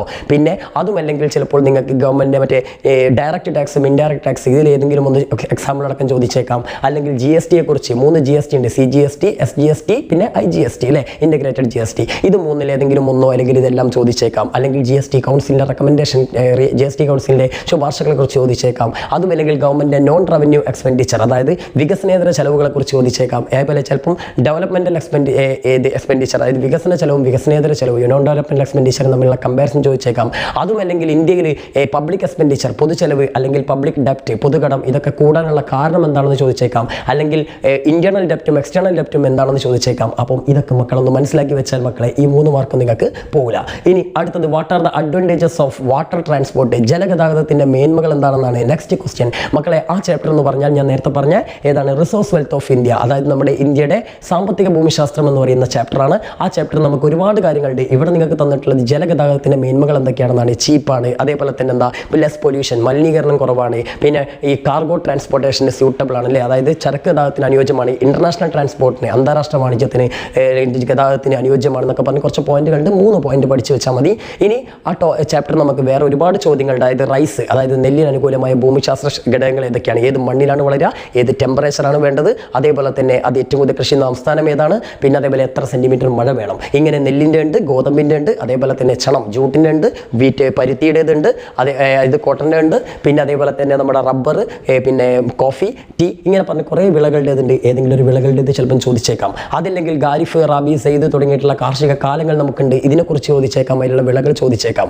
അതുമല്ലെങ്കിൽ നമുക്ക് അയൺ ആൻഡ് സ്റ്റീൽ ഇൻഡസ്ട്രികളെ കുറിച്ച് ചോദിച്ചേക്കാം. അതുമല്ലെങ്കിൽ പിന്നെ കോള്, പെട്രോളിയം, ആ ഭാഗത്ത് നിന്ന് ചിലപ്പം ചോദ്യങ്ങൾ വരാം. 3 മാർക്കിൻ്റെ ചോദ്യമാണ്. അതല്ലെങ്കിൽ ഇതുപോലെ വാട്ടർ ട്രാൻസ്പോർട്ടിൻ്റെ കാര്യങ്ങൾ ചോദിച്ചേക്കാം. അല്ലെങ്കിൽ റോഡ് ട്രാൻസ്പോർട്ടേഷൻ, അതായത് റോഡ് ഗതാഗത മാർഗ്ഗങ്ങൾ 4 ഉണ്ട്. നാഷണൽ ഹൈവേ, സ്റ്റേറ്റ് ഹൈവേയിലെ സംസ്ഥാന പാതകൾ, ദേശീയ പാതകൾ, അതേപോലെ തന്നെ ജില്ലാ പാതകൾ എന്നൊക്കെ പറഞ്ഞിട്ട് 4 ടൈപ്പ് ഉണ്ട്. അതിനെക്കുറിച്ച് ചോദിച്ചേക്കാം. അതല്ലെങ്കിൽ സുവർണ്ണ ചതുഷ്കോടി, ഗോൾഡൻ എന്ന് പറഞ്ഞിട്ടുള്ള റോഡുണ്ട്, 4 മഹാനഗരങ്ങളെ ബന്ധിപ്പിക്കുന്ന, അത് ചിലപ്പോൾ ചോദിച്ചേക്കാം. അപ്പോൾ ആ ചാപ്റ്റർ മക്കൾ വെടിപ്പിന് പഠിച്ചു വെച്ചാൽ മക്കളെ നിങ്ങൾക്ക് 3 മാർക്കിൻ്റെ ചോദ്യം അതിൽ നിന്ന് വരും, പ്രതീക്ഷിക്കല്ല, വരും. ഓക്കെ, ഇനി അടുത്ത് write and note about trans Himalayas, അതായത് നമ്മുടെ ഇന്ത്യ ലാൻഡ് ഓഫ് ഡൈവേഴ്സിറ്റി, വൈവിധ്യങ്ങളുടെ ഇന്ത്യ എന്നറിയപ്പെടുന്ന ചാപ്റ്ററിന് നിങ്ങൾക്ക് 3 മാർക്കിൻ്റെ ഒരു ചോദ്യം കൂടി വരും. ആ ചോദ്യം ചിലപ്പോൾ ഇതായിരിക്കാം: ട്രാൻസ് ഹിമാലയത്തിൻ്റെ സവിശേഷതകൾ. നമുക്കറിയാം കാരക്കോറം, ലഡാക്ക്, സസ്കർ, ഈ 3 ചേർന്നാണ് ട്രാൻസ് ഹിമാലയം. അതിലാണ് ഇന്ത്യയിലെ ഏറ്റവും ഉയരം കൂടിയിട്ടുള്ള മൗണ്ട് കേറ്റു എന്ന പീക്കുള്ളത്. അതേപോലെ തന്നെ ശരാശരി ഉയരം, ഏവറേജ് ഹൈറ്റ് 6000 മീറ്റർ ആണെന്ന് പറഞ്ഞാൽ 3 പോയിന്റ് എഴുതിയാൽ മതി മക്കളെ. ഇനി അതല്ലെങ്കിൽ ഹിമാദ്രിയുടെ ഫീച്ചർ ചോദിക്കാം, ഹിമാചലിൻ്റെ ഫീച്ചർ ചോദിക്കാം, അല്ലെങ്കിൽ സിവാലിക്കിൻ്റെ ഫീച്ചർ ചോദിക്കാം.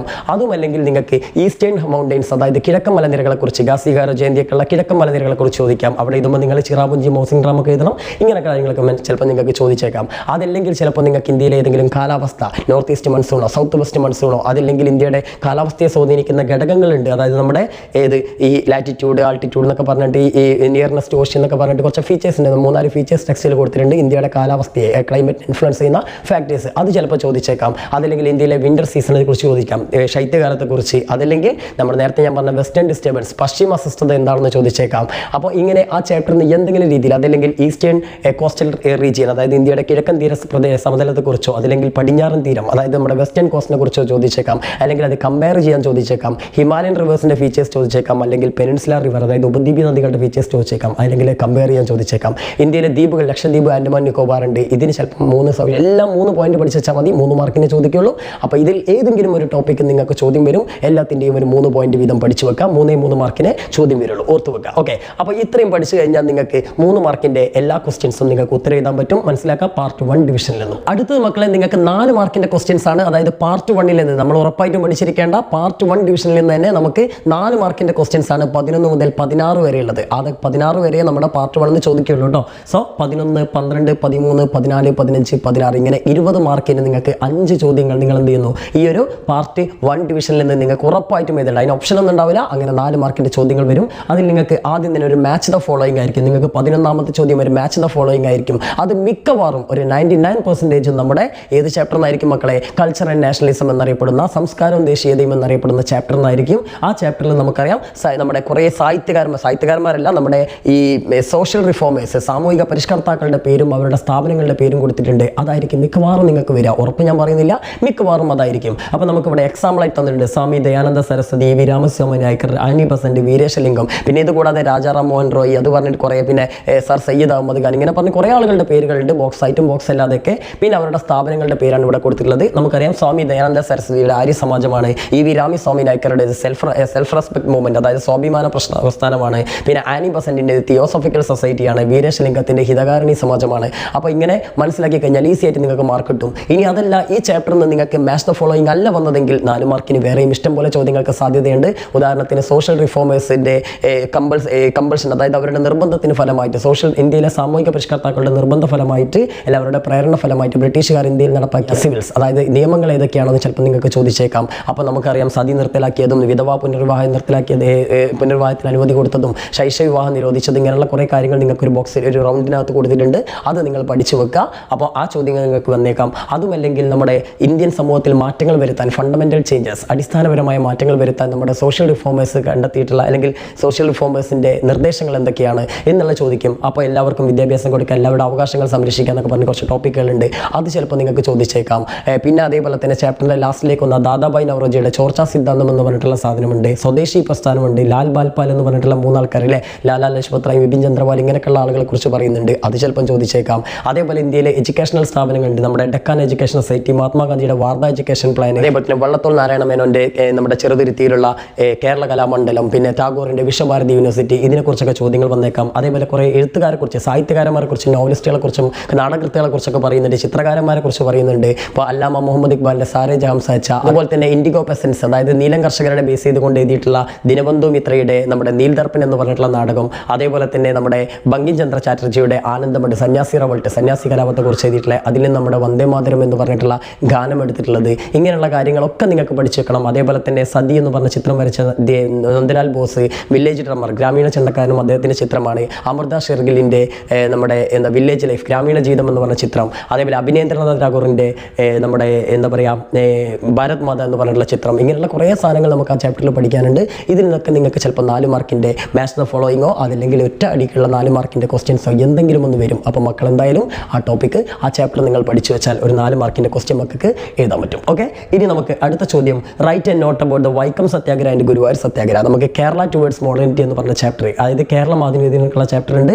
ഈ ചാപ്റ്ററിന് 4 മാർക്കിൻ്റെ നമ്മുടെ മാച്ച് ദ ഫോളോയിങ് വന്നിട്ടില്ലെങ്കിൽ പിന്നെ നിങ്ങൾക്ക് വരാൻ കൂടുതലും സാധ്യതയുള്ളത് നമ്മുടെ കേരള ടുവേർഡ്സ് മോഡേണിറ്റി, അതായത് കേരളം ആധുനികതയിലേക്ക് എന്ന് പറഞ്ഞ ചാപ്റ്ററിനായിരിക്കും. അതിലുണ്ട് ഇതുപോലെ തന്നെ നിങ്ങൾക്ക് കുറേ സാമൂഹിക പരിഷ്കർത്താക്കൾ, അതായത് നമ്മുടെ ശ്രീനാരായണ ഗുരു, അതേപോലെ തന്നെ അയ്യങ്കാളി, ഇങ്ങനെ പറഞ്ഞിട്ടുള്ള കുറേ ആൾ, പണ്ഡിറ്റ് KP കറുപ്പൻ, അല്ലെ ഇങ്ങനെ പറഞ്ഞിട്ട് കുറേ ആളുകളുടെ പേരും അവരുടെ സ്ഥാപനങ്ങളുടെ പേരും നിങ്ങൾക്ക് ആ കേരളത്തിൻ്റെ ചാപ്റ്ററിലുണ്ട്. ആ ചാപ്റ്ററിലെ ബേസ് ചെയ്തിട്ടും ചിലപ്പോൾ നിങ്ങൾക്ക് മാച്ച് ദ ഫോളോയിങ് വന്നേക്കാം. ഇത് വന്നിട്ടില്ലെങ്കിൽ അത് വരും. പിന്നെ കേരളത്തിൻ്റെ ചാപ്റ്ററിൽ ഇതുപോലുള്ള ചോദ്യങ്ങൾ വരാം. വൈക്കം സത്യാഗ്രഹം, ഗുരുവായൂർ സത്യാഗ്രഹം, അതേപോലെ ചാന്നാർ റവൾട്ട്, പിന്നെ മലയാളി മെമ്മോറിയൽ, ഈഴവ മെമ്മോറിയൽ, പിന്നെ അതേപോലെ തന്നെ നമ്മുടെ പഴശ്ശി കലാപം, അതേപോലെ തന്നെ വേലുത്തമ്പിയുടെയും പാലിയത്തച്ഛൻ്റെയും കലാപം, പണ്ടാരപ്പട്ട വിളംബരം, ഇങ്ങനെയുള്ള എന്തെങ്കിലും ഒരു ക്വസ്റ്റ്യൻ നിങ്ങൾക്ക് 4 മാർക്കിന് ചിലപ്പോൾ വന്നേക്കാം. മാച്ച് ദ ഫോളോയിങ് അല്ലെങ്കിൽ ഇങ്ങനെയുള്ള ചോദ്യങ്ങളും വന്നേക്കാം. അപ്പോൾ മക്കളെ കേരളത്തിൻ്റെ ചാപ്റ്ററിൽ നിങ്ങൾക്ക് 4 മാർക്കിൻ്റെ ഒരു ക്വസ്റ്റ്യനെ വരുള്ളൂ എന്ന് മനസ്സിലാക്കുക, അത് പഠിച്ചു വെക്കുക. ദെൻ അടുത്തത്, what are the proposals put forward by Gandhiji as part of non cooperation movement. നിസ്സഹകരണ പ്രസ്ഥാനത്തിന്റെ ഭാഗമായി ഗാന്ധിജി മുന്നോട്ട് വെച്ച നിർദ്ദേശങ്ങൾ എന്തൊക്കെയാണെന്ന് നമുക്കറിയാം. വക്കീലന്മാരോടൊക്കെ ബോയ്ക്കോട്ട് കോഡ്സിലെ കോടതി ബഹിഷ്കരിക്കാൻ പറഞ്ഞു. അതേപോലെ കുട്ടികളോട് സ്കൂളുകൾ, ഇംഗ്ലീഷ് സ്കൂളുകൾ ബഹിഷ്കരിക്കാൻ പറഞ്ഞു. ഇങ്ങനെ കുറേ കാര്യങ്ങളുണ്ട്. ഡിനയർ ഓഫ് ടാക്സ് ഇല്ലേ, ടാക്സ് കൊടുക്കരുതെന്ന് പറഞ്ഞു. ഇങ്ങനെയുള്ള കുറേ കാര്യങ്ങളുണ്ട്. നിങ്ങൾ 4 പോയിന്റ് പഠിച്ചാൽ 4 മാർക്കിൻ്റെ ഒരൊറ്റ ക്വസ്റ്റിനെ വരുള്ളൂ. ഈ ചാപ്റ്ററിന് ഒരു 1 വേർഡ് നമ്മൾ എന്തായാലും വരും എന്ന് പറഞ്ഞു. അതുകൂടാതെ 5 മാർക്കിനാണ് ടോട്ടൽ വരിക. 1 മാർക്കിൻ്റെ 1 വേർഡും 1 മാർക്കിന് പിന്നെ 4 മാർക്കിൻ്റെ ഒരു ക്വസ്റ്റിനാണ് ഈ ചാപ്റ്ററിന് വരിക. അപ്പോൾ ആ ചാപ്റ്ററിന് ചിലപ്പോൾ അത് സിവിൽ ഡിസൊബീഡിയൻസ് മൂവ്മെന്റ്, നിയമലംഘന പ്രസ്ഥാനത്തെക്കുറിച്ച് ചോദിക്കാം, ഉപ്പ് സത്യാഗ്രഹത്തെക്കുറിച്ച് ചോദിക്കാം, നോൺ കോപ്പറേഷൻ മൂവ്മെന്റ്, അതായത് നിസ്സഹകരണ പ്രസ്ഥാനത്തെക്കുറിച്ച് ചോദിക്കാം, അതല്ലെങ്കിൽ ലാസ്റ്റത്തെ മൗണ്ട് ബാറ്റൻ പദ്ധതി, മൗണ്ട് ബാറ്റൻ പ്ലാൻ ആയിരിക്കാം, അതുമല്ലെങ്കിൽ ഗാന്ധിജിയുടെ ഏർലി സ്ട്രഗിൾസ്, അതായത് ആദ്യകാല സമരങ്ങൾ, അതായത് ചമ്പാരൻ, ഗേഡ, അങ്ങനെയൊക്കെയുള്ള സത്യാഗ്രഹങ്ങളുണ്ടല്ലോ, അതിനെക്കുറിച്ച് ചോദിച്ചേക്കാം. അപ്പോൾ പിന്നെ അതിൽ ഹിന്ദുസ്ഥാൻ സോഷ്യലിസ്റ്റ് റിപ്പബ്ലിക് അസോസിയേഷൻ്റെ ഭഗത് സിംഗ്, സുഖദേവ്, രാജ്ഗുരു, ചന്ദ്രശേഖർ ആസാദ് ഇങ്ങനെയുള്ളവരുടെ ആ ഒരു സംഘടനയെ കുറിച്ച് ചോദിക്കാം. അല്ലെങ്കിൽ സുഭാഷ് ചന്ദ്രബോസിൻ്റെ പങ്ക് ചോദിക്കാം, ഫോർവേഡ് ബ്ലോക്ക്, INA പോലുള്ള കാര്യങ്ങളൊക്കെ പറഞ്ഞുകൊണ്ട്. അപ്പോൾ ഇങ്ങനെ ഏത് വേണമെങ്കിലും ആ ചാപ്റ്ററിൽ നിന്ന് നിങ്ങൾക്ക് ഒരു 4 മാർക്കിൻ്റെ ചോദ്യം വരാം. മക്കൾ എന്തായാലും പഠിച്ചു വെക്കണം, മറക്കരുത് കേട്ടോ. ഓക്കെ, അപ്പം ഇനി നമുക്ക് അടുത്ത 14ാമത്തെ ചോദ്യം എന്ന് പറഞ്ഞു കഴിഞ്ഞാൽ മക്കളെ നിങ്ങൾക്ക് what are the situations when a consumer are exploited or cheated. ഏതാ മക്കളെ chapter? Consumer protection and satisfaction, അതായത് ഉപഭോക്താവ് സംരക്ഷണവും സംതൃപ്തിയും എന്ന് പറഞ്ഞ ചാപ്റ്ററാണ്. ആ ചാപ്റ്ററിൽ നിന്ന് നമുക്ക് എന്തായാലും ഒരു 4 മാർക്കിൻ്റെ ചോദ്യം വരും. അത് ചിലപ്പോൾ ഇത് തന്നെയാവാം, ഒരു ഉപഭോക്താവ് ചൂഷണം ചെയ്യപ്പെടുന്ന, ചീറ്റ് ചെയ്യപ്പെടുന്ന സിറ്റുവേഷൻസ് ഏതൊക്കെയാണെന്നൊക്കെ ഈസി ആയിട്ട് നമുക്ക് ഏതല്ലേ, വാങ്ങിച്ച സാധനം കേടുവരുന്നു, അല്ലെങ്കിൽ വില കൂടിയ സാധനം MRP-നേക്കാൾ കൂടുതൽ വിൽക്കുന്നു അല്ലേ, ഇങ്ങനെയൊക്കെ പറഞ്ഞിട്ട്. പിന്നെ അതേപോലെ തന്നെ അഡൾട്രേഷൻ, പിന്നെ എന്താ നമ്മുടെ ഈ പൂത്തിവെപ്പ് ഇല്ലേ, കരിഞ്ചന്ത, ഇങ്ങനെയൊക്കെയുള്ള കുറേ കാര്യങ്ങളുണ്ട്, മായം ചേർത്ത് വിൽക്കരി അല്ലേ, ഇങ്ങനെയൊക്കെയുള്ള ഏതെങ്കിലും ഒരു 4 പോയിന്റ് പഠിച്ചേക്കാം. 4 പോയിന്റ് പഠിച്ചാൽ മതിയിട്ട് എല്ലാത്തിനും. അതല്ലെങ്കിൽ നമ്മുടെ 1986 1986 കൺസ്യൂമർ പ്രൊട്ടക്ഷൻ ആക്ട്, അതായത് നമ്മുടെ ഉപഭോക്തൃ സംരക്ഷണ നിയമത്തിലെ പ്രധാനപ്പെട്ട അവകാശങ്ങൾ ഏതെങ്കിലും ഒരു 4 പഠിച്ചു വെക്കുക. അതല്ലെങ്കിൽ 3 തരത്തിലുള്ള കോടതികളുണ്ട്, കൺസ്യൂമർ കോർട്ടുകൾ, സ്റ്റേറ്റ്, ഡിസ്ട്രിക്ട്, നാഷണൽ ലെവലിലൊക്കെ ഉള്ള ആ കോർട്ടുകളെ കുറിച്ചും അതിൻ്റെ സ്ട്രക്ചറിനെ കുറിച്ചും ജുറിഡിക്ഷനെ കുറിച്ചൊക്കെ പഠിച്ചു വെക്കുക. അതേപോലെ തന്നെ ഒരു കൺസ്യൂമർ കോർട്ടുകളുടെ പ്രവർത്തന രീതികൾ പഠിച്ചു വെക്കുക, എങ്ങനെയാണ് അവർ കോമ്പൻസേഷൻ, നഷ്ടപരിഹാരം കൊടുക്കുന്നതെന്ന് മനസ്സിലാക്കി വെക്കുക. അതേപോലെ തന്നെ ഒരു ഉപഭോക്താവിന് കൺസ്യൂമർ കോർട്ടിനെ എങ്ങനെ ഏതെല്ലാം സാഹചര്യങ്ങളിൽ കൺസ്യൂമർ കോർട്ടിൽ കേസ് ഫയൽ ചെയ്യാം എന്നുള്ള കാര്യങ്ങൾ മനസ്സിലാക്കി വെക്കുക.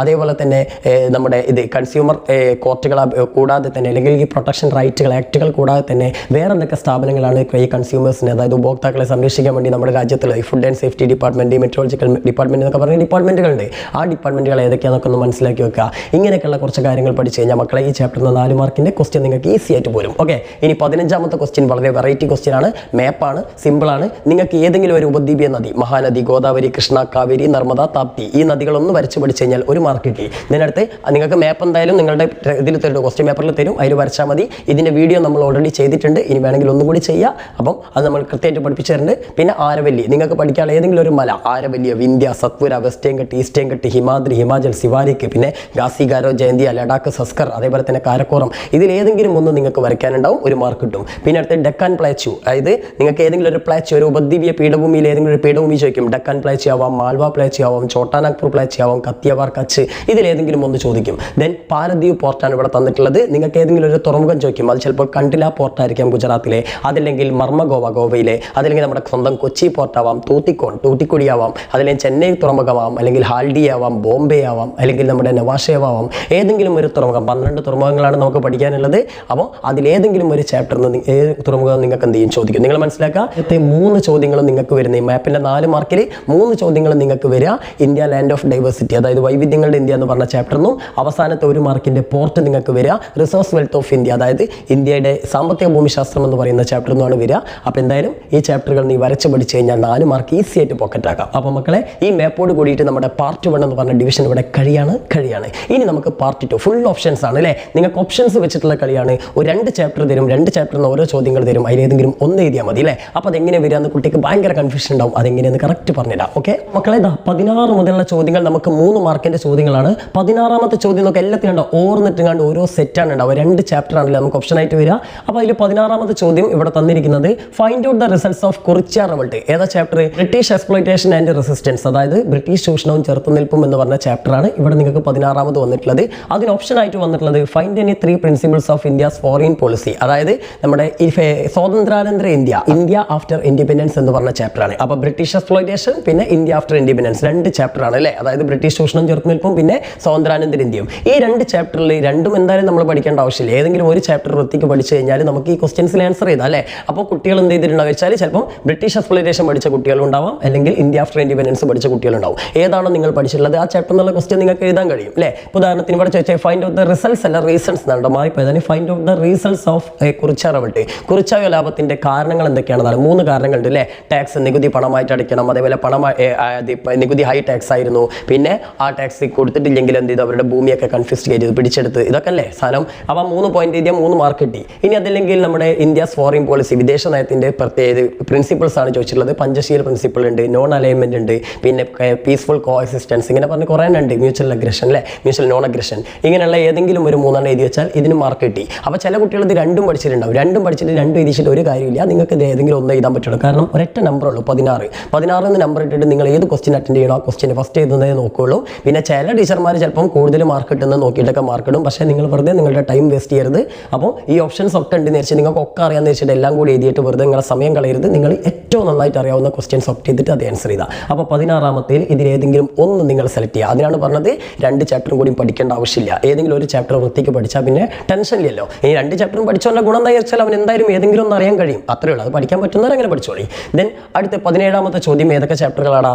ഒന്ന്, which longitude is considered as the standard Meridian of India, estimate the standard time in India when it is 8 AM Monday at Greenwich. അപ്പോൾ ഇന്ത്യയുടെ ഇന്ത്യൻ സ്റ്റാൻഡേർഡ് മെറിഡിയൻ ഏത് ലോഞ്ചിറ്റ്യൂഡാണ്? നമുക്കറിയാം 82.5 ഡിഗ്രി ഈസ്റ്റ്, കിഴക്ക് രേഖാംശമാണ് ഇന്ത്യൻ സ്റ്റാൻഡേർഡ് ടൈം എന്ന് പറയപ്പെടുന്നത്, Indian മാനക സമയം. പിന്നെ ഇന്ത്യയിൽ 8 മണി ആയിരിക്കുമ്പോൾ ഗ്രീനിച്ചിൽ 8 മണി ആയിരിക്കുമ്പോൾ ഇന്ത്യയിൽ എത്ര മണി ആയിരിക്കും എന്നാണ് ചോദിച്ചിട്ടുള്ളത്. അപ്പോൾ നമ്മുടെ മാത്തമാറ്റിക്സ് ആണ്, നമ്മൾ അതിൻ്റെ വീഡിയോ ഒക്കെ ചെയ്തിട്ടുണ്ട് ടൈം കണ്ടുപിടിക്കാനുള്ള. അപ്പോൾ അങ്ങനെ ഒരു ചോദ്യം ചിലപ്പം വരും. ചാപ്റ്റർ ഏതാ? സീസൺ ആൻഡ് ടൈം, ഋതുഭേദങ്ങളും സമയം എന്നുള്ള ഫസ്റ്റ് ചാപ്റ്ററാണ്. ചിലപ്പോൾ ഇതന്നെ ചോദിക്കണമെന്നില്ല, 3 മാർക്കിൻ്റെ ഒരൊറ്റ ചോദ്യം ആ ചാപ്റ്ററിൽ നിന്ന് വരും. അപ്പോൾ ആ ചോദ്യം എന്ന് പറഞ്ഞാൽ നമുക്കറിയാം ചിലപ്പം അത് ഏതായിരിക്കും, ഈ സമ്മർ സോൾസ്റ്റേസ് അല്ലെങ്കിൽ വിന്റർ സോൾസ്റ്റേസ്, അതായത് ശൈത്യയനാന്തം, ഗ്രീഷ്മയനാന്തം, അതല്ലെങ്കിൽ ഇക്വിനോക്സിസ് സമരാത്രങ്ങളാവാം, അതല്ലെങ്കിൽ സീസൺസിനെ ഇൻഫ്ലുവൻസ് ചെയ്യുന്ന ഫാക്ടേഴ്സ്, അതായത് നമ്മുടെ ഋതുക്കളെ സ്വാധീനിക്കുന്ന ഘടകങ്ങളായിരിക്കാം, അതല്ലെങ്കിൽ നമ്മുടെ ഇതിൻ്റെ സ്പ്രിംഗ് സീസൺ വസന്തകാലത്തിൻ്റെ പ്രത്യേകതകൾ, അതല്ലെങ്കിൽ ഓട്ടം സീസണിൻ്റെ പ്രത്യേകതകൾ, അതല്ലെങ്കിൽ ഉത്തരായനം, ദക്ഷിണായനം അല്ലേ, അതുമല്ലെങ്കിൽ നമ്മുടെ ഈ ഗ്രീനിച്ച് ടൈം, അല്ലെങ്കിൽ നമ്മുടെ സ്റ്റാൻഡേർഡ് ടൈം, ലോക്കൽ ടൈം, പിന്നെ അന്താരാഷ്ട്ര ദിനാങ്കരം, ഇന്റർനാഷണൽ ഡേറ്റ് ലൈൻ, ഇങ്ങനെ ഇതിൽ ഏതെങ്കിലും ഒരു ചോദ്യം നിങ്ങൾക്ക് 3 മാർക്കിന് ചോദിച്ചേക്കാം. അപ്പോൾ അത് ആ ചാപ്റ്റർ ഒന്ന് വെടിപ്പിന് പഠിച്ചാൽ ആ 3 മാർക്കിൻ്റെ ക്വസ്റ്റ്യൻ നിങ്ങൾക്ക് ആൻസർ ചെയ്താൽ. ഇനി ആ ചാപ്റ്റർ പഠിക്കാത്ത കുട്ടികളുണ്ടെങ്കിൽ അവർ 2ാമത്തെ ചാപ്റ്ററാണ് പഠിക്കേണ്ടി വരിക. ഏതാ? നമ്മുടെ ഈ in search of the source of wind, അതായത് കാറ്റിൻ്റെ ഉറവിടം തേടി. അപ്പോൾ ആ ചാപ്റ്ററിലാകുമ്പോൾ നമുക്ക് പ്രഷർ, മർദ്ദത്തെ സ്വാധീനിക്കുന്ന ഘടകങ്ങളുണ്ട്, ആൾട്ടിറ്റ്യൂഡ്, ഇങ്ങനെയൊക്കെ പറഞ്ഞിട്ട് കുറച്ച് സാധനങ്ങളുണ്ട് അല്ലേ. അപ്പോൾ ഇത് ഉയരം, അതേപോലെ തന്നെ ആർദ്രത, ഹ്യൂമിഡിറ്റി എന്നൊക്കെ പറഞ്ഞിട്ടുള്ള സാധനങ്ങൾ അത് പഠിക്കണം. പിന്നെ അതേപോലെ തന്നെ പ്രഷർ ബെൽറ്റുകളെ കുറിച്ച്, ആഗോളമർദ്ദ മേഖലകളെ കുറിച്ച് പഠിക്കണം. പിന്നെ വിൻഡ്, ഗ്ലോബൽ വിൻഡ്സ്, അതായത് നമ്മുടെ ആഗോളവാദങ്ങളായിട്ടുള്ള ഏതൊക്കെ പ്ലാനറ്ററി വിൻഡ്സിൽ നമ്മുടെ വാണിജ്യവാദം, ട്രേഡ് വിൻഡ്, അതേപോലെ തന്നെ ഈസ്റ്റേർലീസ്, വെസ്റ്റേർലീസ്, അതായത് പശ്ചിമവാദങ്ങൾ, ധ്രുവീയവാദങ്ങൾ, അതിനെക്കുറിച്ചൊക്കെ പഠിക്കണം. പിന്നെ അതേപോലെ തന്നെ കൊറിയോലിസ് എഫക്റ്റ്, പിന്നെ അതേപോലെ തന്നെ കാറ്റിൻ്റെ വേഗതയും ദിശയും സ്പീഡിനെയും ഡയറക്ഷനെയും ഇൻഫ്ലുവൻസ് ചെയ്യുന്ന 3 ഫാക്ടേഴ്സ്. ആ ചോദ്യമാണ് ഇവിടെ തന്നിട്ടുള്ളത് കണ്ടോ. കാറ്റിൻ്റെ വേഗതയും സ്പീഡിനെയും ഡയറക്ഷനെയും ഇൻഫ്ലുവൻസ് ചെയ്യുന്ന ഫാക്ടേഴ്സ് ഫ്രിക്ഷൻ, പിന്നെ പ്രഷർ ഗ്രേഡിയൻ ഫോഴ്സ്, അതേപോലെ തന്നെ കൊറിയോലിസ് ബലം അല്ലേ. ഈ 3 ഇതിൻ്റെ ആൻസർ. 3 പോയിന്റേ ഉണ്ടാവുള്ളൂ കേട്ടോ. പിന്നെ മൺസൂണിൻ്റെ ഫ്ലോയെ ഇൻഫ്ലുവൻസ് ചെയ്യുന്ന ഫാക്ടേഴ്സ്, അതായത് നമ്മുടെ കൊറിയോലിസ് ഫോഴ്സ്, പിന്നെ അതേപോലെ തന്നെ എന്താണ് നമ്മുടെ apparent movement of the sun എന്നൊക്കെ പറഞ്ഞിട്ടുള്ള സാധനങ്ങളുണ്ട്. അപ്പോൾ അതിൽ ഏതെങ്കിലും ഇങ്ങനെയുള്ള ഏതെങ്കിലുമൊക്കെ ചോദ്യമായിരിക്കും നിങ്ങൾക്ക് ചോദിക്കാം. അതിനെ സൗത്ത് വെസ്റ്റ് മൺസൂൺ ചോദിക്കാം, തെക്ക് പടിഞ്ഞാറ് മൺസൂൺ, അല്ലെങ്കിൽ നോർത്ത് ഈസ്റ്റ് മൺസൂൺ ചോദിക്കാം. അതും അല്ലെങ്കിൽ നമുക്ക് ആ ചാപ്റ്റർ ലോക്കൽ വിൻഡ് വിൻഡ്, ലൂ മിസ്റ്റർ ചിനൂക്ക് എന്നൊക്കെ പറഞ്ഞിട്ടുള്ള ലോക്കൽ വിൻഡ് ഉണ്ട്, അതിൽ ഇന്ത്യയിലെ ലോക്കൽ വിൻഡ് ചോദിക്കാം. അല്ലെങ്കിൽ വേരിയബിൾ വിൻഡ്സ്, നമ്മുടെ സൈക്ലോൺസ്, ആൻറ്റി സൈക്ലോൺസ്, ചക്രവാതം, പ്രതിചക്രവാതം, അത് ചോദിക്കാം. കടൽക്കാറ്റ്, കരക്കാറ്റുണ്ട്, അത് ചോദിക്കാം. അപ്പോൾ ഏതെങ്കിലും രീതിയിൽ ഈ ചാപ്റ്ററിൽ നിന്ന് നിങ്ങൾക്ക് ഒരു 3 മാർക്കിൻ്റെ ചോദ്യം വരും. അപ്പം ആ ചാപ്റ്റർ വെടിപ്പിന് പഠിക്കുക, അല്ലെങ്കിൽ ഈ ചാപ്റ്റർ ഏതെങ്കിലും ഒരു ചാപ്റ്റർ പഠിച്ചാൽ മതി. ഓക്കെ, ഒന്നെങ്കിൽ 1 അല്ലെങ്കിൽ 2. ഇനി 18ാമത്തെ ചോദ്യം നോക്കുമ്പോൾ find any 3 features of permanent land revenue settlement, British exploitation തന്നെയല്ലേ. അതായത് 16ാമത്തെ അതേ ചാപ്റ്റർ തന്നെയാണ് 18ാമതും വരിക. അപ്പോൾ ആ ചാപ്റ്ററിന് ടോട്ടൽ 6 മാർക്കിനാണ് നിങ്ങൾക്ക് ക്വസ്റ്റ്യൻസ് ഉള്ളത്. അതായത് ബ്രിട്ടീഷ് എക്സ്പ്ലോയിറ്റേഷൻ പഠിച്ചു കഴിഞ്ഞാൽ നിങ്ങൾക്ക് 6 മാർക്ക്, ബ്രിട്ടീഷ് ചൂഷണം ചേർന്ന് നിൽപ്പുള്ള ചാപ്റ്ററിന് 6 മാർക്കിന് ചോദ്യം വരും. 3 മാർക്കിൻ്റെ 2 ചോദ്യങ്ങളാണ് ഈ സെറ്റിൽ വരിക. അതല്ലെങ്കിൽ നിങ്ങൾക്ക് ഇന്ത്യ ആഫ്റ്റർ ഇൻഡിപെൻഡൻസ്, സ്വാതന്ത്ര്യാനന്തര ഇന്ത്യ പഠിക്കാം. അതിൽ നിന്നും 3 മാർക്കിൻ്റെ 2 ക്വസ്റ്റ്യൻസ് വരും. ഓക്കെ, നിങ്ങൾക്ക് ടോട്ടൽ 2 ക്വസ്റ്റ്യൻ എഴുതാൻ പറ്റുള്ളൂ എന്ന് മാത്രം. ഓക്കെ, അപ്പോൾ ഇവിടെ നിങ്ങൾ ഇപ്പോൾ ഇന്ത്യ ആഫ്റ്റർ ഇൻഡിപെൻഡൻസിലെ ക്വസ്റ്റ്യൻ എഴുതി വെച്ചോ. നിങ്ങൾക്ക് ഇവിടെ ഇഷ്ടമുള്ളത് എഴുതാം, നിങ്ങൾക്ക് ഇഷ്ടമുള്ള ഏത് വേണമെങ്കിൽ എഴുതാം. നിങ്ങൾ ഇനി പഠിച്ച ചാപ്റ്ററിന് ആവണമെന്നില്ല, അതിനെക്കാട്ടി എളുപ്പമുള്ള ചോദ്യം മറ്റേതാണെങ്കിൽ നിങ്ങൾക്ക് അങ്ങനെ എഴുതാം. ഓക്കെ, നമുക്ക് ഏതായാലും ഇവിടെ വന്നിട്ടുള്ള ചോദ്യം എന്താ? പെർമനന്റ് ലാൻഡ് റവന്യൂ സെറ്റിൽമെന്റിന്റെ 3 ഫീച്ചേഴ്സ്. ശാശ്വത ഭൂനികുതി വ്യവസ്ഥ നമുക്കറിയാം, ബംഗാൾ, ബീഹാർ, ഒറീസ എന്ന് പറഞ്ഞ സ്ഥലത്താണ് ഇത് ഈടാക്കിയിരുന്നത്. പിന്നെ ജമീന്ദാർമാരാണ് ടാക്സ് കളക്ട് ചെയ്തിരുന്നത്. അതേപോലെ 60% ഓഫ് ദ yield, അതായത് ആകെ വിളവിൻ്റെ 60% ടാക്സ് കൊടുക്കണമായിരുന്നു. ടാക്സ് ക്യാഷ് ആയിട്ട് തന്നെ കൊടുക്കണമായിരുന്നു അല്ലേ. ഇങ്ങനെ പറഞ്ഞ കുറേ കണ്ടീഷൻസ് ഉണ്ട്. പിന്നെ ആക്ച്വൽ പ്രസൻസ്, ടെനൻ്റായി, ലാൻഡിന് ഓണർഷിപ്പ് ഒക്കെ ആർക്കായിരുന്നു? ജമീന്ദാർമാർക്കായിരുന്നു ഒക്കെ പറഞ്ഞാൽ ഏതെങ്കിലും ഒരു 3 പോയിന്റ് എത്തിച്ചാൽ 3 മാർക്ക് കിട്ടിയടാ. ഓക്കെ, പിന്നെ അതിന് ഓപ്ഷൻ ആയിട്ട് വന്നിട്ടുള്ള മറ്റേ ചാപ്റ്ററിന് right and note about integration of principal states. നമുക്കറിയാം നമ്മുടെ ഇന്ത്യയിലെ നാട്ടുരാജ്യങ്ങളെ ലയിപ്പിക്കാൻ വേണ്ടി സർദാർ വല്ലഭായ് പട്ടേലിന്റെ കീഴിൽ സ്റ്റേറ്റ്സ് ഡിപ്പാർട്ട്മെന്റ് ഉണ്ടാക്കിയത്, VP മേനോൻ സെക്രട്ടറി ആയിട്ട് അപ്പോയിന്റ് ചെയ്തത്, അയാൾ ഇൻസ്ട്രുമെന്റ് ഓഫ് ആക്സഷൻ ലയന കരാർ തയ്യാറാക്കിയത്. അതിൽ 3 കാര്യങ്ങൾ: ഡിഫൻസ്, അതേപോലെ ഇൻഫോർമേഷൻ ആൻഡ് കമ്മ്യൂണിക്കേഷൻ, ഫോറിൻ അഫയേഴ്സിലെ വിദേശകാര്യം, അതേപോലെ തന്നെ പ്രതിരോധം, ഇങ്ങനെയൊക്കെയുള്ള കാര്യങ്ങൾ വിട്ടുകൊടുക്കണമെന്ന് ആവശ്യപ്പെട്ടത്. അതിൽ കാശ്മീർ, ജുനഗഡ്, ഹൈദരാബാദ് അതിൻ്റെ ഒപ്പുവെക്കാത്തത്, അവരെ കീഴക്കിയത് അല്ലേ. ഇങ്ങനെയൊക്കെയുള്ള കാര്യങ്ങൾ പറഞ്ഞുകൊണ്ട് ഒരു 3-4 പോയിന്റിൽ ആ സാധനങ്ങൾ പറഞ്ഞു കഴിഞ്ഞാൽ 3 മാർക്ക് കിട്ടും. ഓക്കെ, ഈ 2 ചാപ്റ്ററിന് ഞാൻ ടോട്ടൽ ഇപ്പോൾ 4 ചോദ്യങ്ങളാണ് ഇതിലുള്ളത് അല്ലേ. ഇനി ഇത് കൂടാതെ വേറെയും ചോദ്യങ്ങൾ ചിലപ്പോൾ ചോദിച്ചേക്കാം. അതായത് നിങ്ങൾക്ക് ഈ ചോദ്യങ്ങൾ വന്നിട്ടില്ലെങ്കിൽ വേറെ ചോദ്യങ്ങൾ, ഇപ്പോൾ ഉദാഹരണത്തിന് ബ്രിട്ടീഷ് എക്സ്പ്ലോയിറ്റേഷൻ റെസിസ്റ്റൻസ് ഇപ്പോൾ ഞാൻ 2 ചോദ്യങ്ങളാണ് തന്നത്. ബ്രിട്ടീഷ് ചൂഷണം ചെറുത്ത് നിൽക്കുന്നു. ഒന്ന് കുറിച്ചാറവട്ടിൻ്റെ കാരണങ്ങളും, മറ്റൊന്ന് എന്താണ് നമ്മുടെ പെർമനന്റ് ലാൻഡ് സെറ്റിൽമെന്റിന്റെ എന്താ പറയുക ഫീച്ചേഴ്സാണ് ചോദിച്ചത്. ഇനി ഇത് കൂടാതെ പിന്നെ ഇഷ്ടംപോലെ ചോദ്യങ്ങൾക്ക് അതിന് ചാൻസ് ഉണ്ട്. ഏതൊക്കെയാ? റൈറ്റ് വാരി, മഹൽവാരി ഉണ്ട്. അതേപോലെ തന്നെ ഇൻഡിഗോ പെസൻസ് റവൾട്ട്, അതായത് നീലം കർഷകരുടെ കലാപത്തെക്കുറിച്ച് അല്പം ചോദിച്ചേക്കാം. അതേപോലെ തന്നെ ആ ചാപ്റ്ററിലാണ് നമുക്ക് നമ്മുടെ ഈ ഇന്ത്യൻ ട്രഡീഷണൽ വീവിംഗ് ഇൻഡസ്ട്രി, അതായത് നമ്മുടെ തുണി വ്യവസായത്തിൻ്റെ തകർച്ചയ്ക്കിടയായിട്ടുള്ള കാരണങ്ങൾ ചിലപ്പോൾ ചോദിച്ചേക്കാം. ദാദാഭായ് നവറോജിൻ്റെ ചോർച്ചാ സിദ്ധാന്തം ചിലപ്പോൾ ചോദിച്ചേക്കാം. ഇങ്ങനെ എന്തെങ്കിലും ഒരു ചോദ്യം ആ ചാപ്റ്ററിൽ നിന്ന് വേറെയും വന്നേക്കാം. ഓക്കെ, എന്തായാലും 2 ചോദ്യം വരുള്ളൂ. അത് ഏതെങ്കിലും 2 ചോദ്യം. അപ്പോൾ എന്തായാലും ആ ചാപ്റ്റർ വെടിപ്പിന് പഠിക്കുക. ഈ ഇന്ത്യ ആഫ്റ്റർ ഇൻഡിപെൻഡൻസിലേക്ക് വന്നു കഴിഞ്ഞാൽ പഞ്ചശീൽ പ്രിൻസിപ്പിൾ ചിലപ്പോൾ ചോദിച്ചേക്കാം. ഇവിടെ ഞാൻ ഇന്ത്യൻ ഫോറിൻ പോളിസിയുടെ ഫീച്ചേഴ്സും അതേപോലെ തന്നെ ഇന്റഗ്രേഷൻ ഓഫ് പ്രിൻസിപ്പൽ സ്റ്റേറ്റ്സ്, നാട്ടുരാജ്യങ്ങളുടെ ലൈനാണ് തന്നത്. ഇതിന് പകരം ചിലപ്പോൾ നമ്മുടെ സ്റ്റേറ്റ്സ് റീഓർഗനൈസേഷൻ, സംസ്ഥാനങ്ങളുടെ പുനഃസംഘടന ചോദിച്ചേക്കാം. പഞ്ചശീൽ പ്രിൻസിപ്പിൾ, പഞ്ചശീല തത്വങ്ങൾ ചോദിച്ചേക്കാം. അതല്ലെങ്കിൽ നമ്മുടെ കോത്താരി കമ്മീഷൻ, രാധാകൃഷ്ണ കമ്മീഷനുള്ള വിദ്യാഭ്യാസ കമ്മീഷനുകൾ, ഇന്ത്യയുടെ education policy, national education policy എന്ന സാധനം ഉണ്ട് അല്ലേ, ദേശീയ വിദ്യാഭ്യാസ നയം, അതിൻ്റെ റെക്കമെൻഡേഷൻസ് ചോദിച്ചേക്കാം, അല്ലെങ്കിൽ പ്രിൻസിപ്പിൾസ് ചോദിച്ചേക്കാം. അതും അല്ലെങ്കിൽ നമ്മുടെ ഇതിൻ്റെ സ്പേസ് റിസർച്ച്, ബഹിരാകാശ രംഗത്ത് ഇന്ത്യയുടെ നേട്ടങ്ങൾ ചോദിച്ചേക്കാം. അങ്ങനെ ഏതെങ്കിലും ഒരു ചോദ്യം നിങ്ങൾക്ക് ആ ചാപ്റ്ററിൽ നിന്നും വരും. അപ്പോൾ ആ ചാപ്റ്ററിൽ ഏതെങ്കിലും ഒരു ചാപ്റ്റർ നിങ്ങൾ എന്ത് ചെയ്യുക, വെടിപ്പിന് പഠിച്ചു വെക്കുക. ഓക്കെ, 6 മാർക്കാണ് മിസ് ചെയ്തത്. 3 മാർക്കിൻ്റെ 2 ക്വസ്റ്റ്യൻസ് ഉണ്ടാവും കേട്ടോ. അപ്പോൾ ഇങ്ങനെയുള്ള ക്വസ്റ്റ്യൻസ് ആണ് നിങ്ങൾക്ക് ഇവിടെ വരിക. ഇനി നമുക്ക് 4 മാർക്കിൻ്റെ സെറ്റുകളാണ്. 4 മാർക്കും ഇതേപോലെ തന്നെ ഈ ചാപ്റ്ററുകളിൽ നിന്നാണ് മക്കളെ വരിക. ഓപ്ഷൻസ് ആണ്. സോ ഫസ്റ്റ് നിങ്ങൾക്ക് നോക്കി, what are the quantitative features of human resource. നമുക്കറിയാം human resource development in India, മനുഷ്യ ഉപശേഷി വികസനം ഇന്ത്യയിൽ എന്ന് പറഞ്ഞ ചാപ്റ്റർ ഉണ്ട്. അതല്ലെങ്കിൽ നിങ്ങൾക്ക് ഫീച്ചേഴ്സ് ഓഫ് പേയ്മെന്റ്സ് ബാങ്ക്, അതായത് നമ്മുടെ ലാസ്റ്റത്തെ ബാങ്കിൻ്റെ ഒരു ചാപ്റ്റർ ഉണ്ട് അല്ലേ, ഫിനാൻഷ്യൽ ഇൻസ്റ്റിറ്റ്യൂഷൻ ആൻഡ് സർവീസസ് അല്ലേ, ധനകാര്യ സ്ഥാപനങ്ങളും സേവനങ്ങളും എന്ന് പറഞ്ഞ ചാപ്റ്റർ. ആ 2 ചാപ്റ്ററിൽ ഏതെങ്കിലും ഒന്ന് നിങ്ങൾ പഠിച്ചാൽ മതി എന്ന് പറഞ്ഞിട്ടുണ്ട്. അപ്പോൾ നിങ്ങളിപ്പോൾ ഈ ഒരു ഹ്യൂമൻ റിസോഴ്സ് ഡെവലപ്മെന്റ് ആണ് പഠിച്ചതെന്ന് വിചാരിച്ചോ, മാനവശേഷി വികസനം ഇന്ത്യയിലാണെങ്കിൽ നിങ്ങൾക്ക് ഈ ക്വസ്റ്റ്യൻ ആൻസർ ചെയ്താൻ പറ്റും. അതായത് ക്വസ്റ്റ്യൻ ഇതാണ്, ക്വാണ്ടിറ്റേറ്റീവ് ഫീച്ചേഴ്സ്, ഗണപരമായ സവിശേഷതകൾ അറിയാലോ, പോപ്പുലേഷൻ, ജനസംഖ്യ, പിന്നെ അതേപോലെ തന്നെ പോപ്പുലേഷൻ ഡെൻസിറ്റി, ജനസാന്ദ്രത, പിന്നെ പോപ്പുലേഷൻ സ്ട്രക്ചർ, ജനസംഖ്യ ഘടന എന്നൊക്കെ പറഞ്ഞിട്ടുള്ള സാധനങ്ങളുണ്ടല്ലോ. ഒരു 4 പോയിന്റ് പഠിച്ചാൽ മതി. ഇനി അതിലും ക്വാളിറ്റേറ്റീവ് ഫീച്ചേഴ്സ് ചിലപ്പം ചോദിക്കും, അതായത് ഗുണപരം. അപ്പോൾ നമുക്കറിയാം വിദ്യാഭ്യാസം, ആരോഗ്യം, ഇങ്ങനെയൊക്കെയുള്ള സാധനങ്ങളുണ്ട്, ഹെൽത്ത്, എഡ്യൂക്കേഷൻ എന്നൊക്കെ പറഞ്ഞിട്ട് 4 പഠിച്ചേക്കുക. പോയിന്റ് മാത്രം മതി. പിന്നെ പേയ്മെന്റ് ബാങ്കുകളുടെ ഫീച്ചറാണ് അടുത്തേൽ ചോദിച്ചിട്ടുള്ളത്. അവിടെ നമുക്ക് ഇഷ്ടം പോലെ ചോദ്യങ്ങൾക്ക് സാധ്യതയുണ്ട്. റിസർവ് ബാങ്കിന്റെ ഫംഗ്ഷൻസ്, അതേപോലെ തന്നെ ബാങ്കുകളുടെ 4 അക്കൗണ്ടുകൾ, അതായത് ഡെപ്പോസിറ്റ് മാതൃകകൾ, ഫിക്സ്ഡ്, അതേപോലെ തന്നെ കറന്റ് എന്നൊക്കെ പറഞ്ഞിട്ടുള്ള സാധനങ്ങളുണ്ടല്ലോ, സ്ഥിര നിക്ഷേപം, അതേപോലെ തന്നെ പ്രചലിത നിക്ഷേപം എന്നൊക്കെ പറഞ്ഞിട്ട് അത് ചിലപ്പം ചോദിച്ചേക്കാം. അതേപോലെ തന്നെ ബാങ്കുകൾ എന്തൊക്കെ ആവശ്യത്തിന് ലോൺ കൊടുക്കുന്നു എന്ന് ചോദിച്ചേക്കാം. പിന്നെ ലോൺ കൊടുക്കുന്ന സമയത്ത് കൊളാറ്ററൽ ഈടായിട്ട് എന്തൊക്കെ വാങ്ങുമെന്ന് ചോദിച്ചേക്കാം. അതല്ലെങ്കിൽ ബാങ്കിന്റെ നൂതന പ്രവണതകൾ, അതായത് മോഡേൺ ട്രെൻഡ്സ് ഇൻ ബാങ്ക്, ഈ ബാങ്കിങ്ങും അതേപോലെ കോർ ബാങ്കിങ്ങും ഒക്കെ അതിനെക്കുറിച്ച് ചോദിച്ചേക്കാം. അതല്ലെങ്കിൽ ബാങ്കിന്റെ അടിസ്ഥാന ധർമ്മങ്ങൾ, നമുക്കറിയാം വായ്പകൾ കൊടുക്കുക, നിക്ഷേപങ്ങൾ സ്വീകരിക്കുക, ഡെപ്പോസിറ്റ് റിസീവ് ചെയ്യുക, അതേപോലെ തന്നെ പ്രൊവൈഡ് ലോൺസ് അല്ലേ. ഇനി അത് കൂടാതെ ബാങ്ക് നൽകുന്ന അടുത്ത ധർമ്മങ്ങൾ, ATM, ക്രെഡിറ്റ് കാർഡ്, ഡെബിറ്റ്, ഇങ്ങനെയുള്ള കുറേ കാര്യങ്ങളുണ്ട് അല്ലേ. അപ്പോൾ അത് ചിലപ്പം ചോദിച്ചേക്കാം. പിന്നെ അതേപോലെ മുദ്ര ബാങ്ക്, ഇങ്ങനെയുള്ള ഒരുപാട് ബാങ്ക്, പിന്നെ മൈക്രോ ഫിനാൻസ്, ഇങ്ങനെ ഏതെങ്കിലും ഒരു ചോദ്യം നിങ്ങൾക്ക് ആ ബാങ്കിന്റെ ചാപ്റ്ററിൽ വരാം. ഒരു ചോദ്യമില്ല, 2 ചോദ്യങ്ങൾ വരും. 4 മാർക്കിൻ്റെ 2 ചോദ്യം, ടോട്ടൽ 8 മാർക്കിനാണ് ചാപ്റ്ററിൽ നിന്ന് വരിക. അതേപോലെ മറ്റേ ചാപ്റ്ററിനും അതേപോലെ 8 മാർക്കിന് വരും. ഇപ്പോൾ ഞാനിവിടെ ഹ്യൂമൻ റിസോഴ്സിന്റെ ക്വാണ്ടിറ്റേറ്റീവ് ഫീച്ചേഴ്സ് ആണ് തന്നത്. ഗവൺമെന്റ് വിദ്യാഭ്യാസ പുരോഗതിക്ക് കൊണ്ടുവന്നിട്ടുള്ള ചില പോളിസികൾ, ICD ICDS അല്ലാതെ നമ്മുടെ ഇൻ്റഗ്രേറ്റഡ് ചൈൽഡ് ഡെവലപ്മെൻറ്റ്, പിന്നെ അതേപോലെ തന്നെ നമ്മുടെ ഇത് എന്താ പറയുക SSA അല്ലെ, ഇങ്ങനെയൊക്കെ പറഞ്ഞിട്ടുള്ള പിന്നെ കുറേ സാധനങ്ങളുണ്ട്, അതിനെക്കുറിച്ച് ചിലപ്പം ചോദിച്ചേക്കാം. അതേപോലെ തന്നെ നമ്മുടെ എന്താ പറയുക ഇത് ഹ്യൂമൻ റിസോഴ്സ് ഡെവലപ്മെൻറ്റിൻ്റെ അല്ലെങ്കിൽ ഹ്യൂമൻ റിസോഴ്സിൻ്റെ ഡിഫറെൻറ്റ് ലെവൽസ് അല്ലേ, അതായത് മനുഷ്യോപശേഷി വികസനത്തിൻ്റെ വിവിധ തലങ്ങൾ, ഫാമിലി ക്രിയേറ്റ്സ്, ഇൻഡിവിജ്വൽ ക്രിയേറ്റ്സ് എന്നൊക്കെ പറഞ്ഞിട്ടുള്ള സാധനങ്ങളുണ്ട്.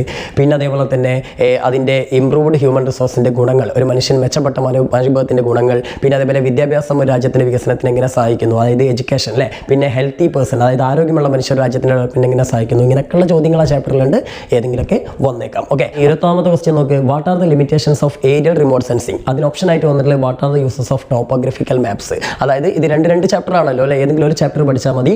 ഒന്ന് നമ്മുടെ ഈ വിദൂര സംവേദനത്തെക്കുറിച്ച് GIS GPS ഇതിനെക്കുറിച്ചൊക്കെ പഠിക്കുന്ന ഒരു ചാപ്റ്റർ ഉണ്ട്, eyes in the sky and data analysis അല്ലേ, അതായത് ആകാശ കണ്ണുകളും അറിവിൻ്റെ വിശകലനവും. അത് പഠിച്ചു കഴിഞ്ഞാൽ 4 മാർക്കിൻ്റെ ഒരു ചോദ്യം ആ ചാപ്റ്ററിന് വരാം.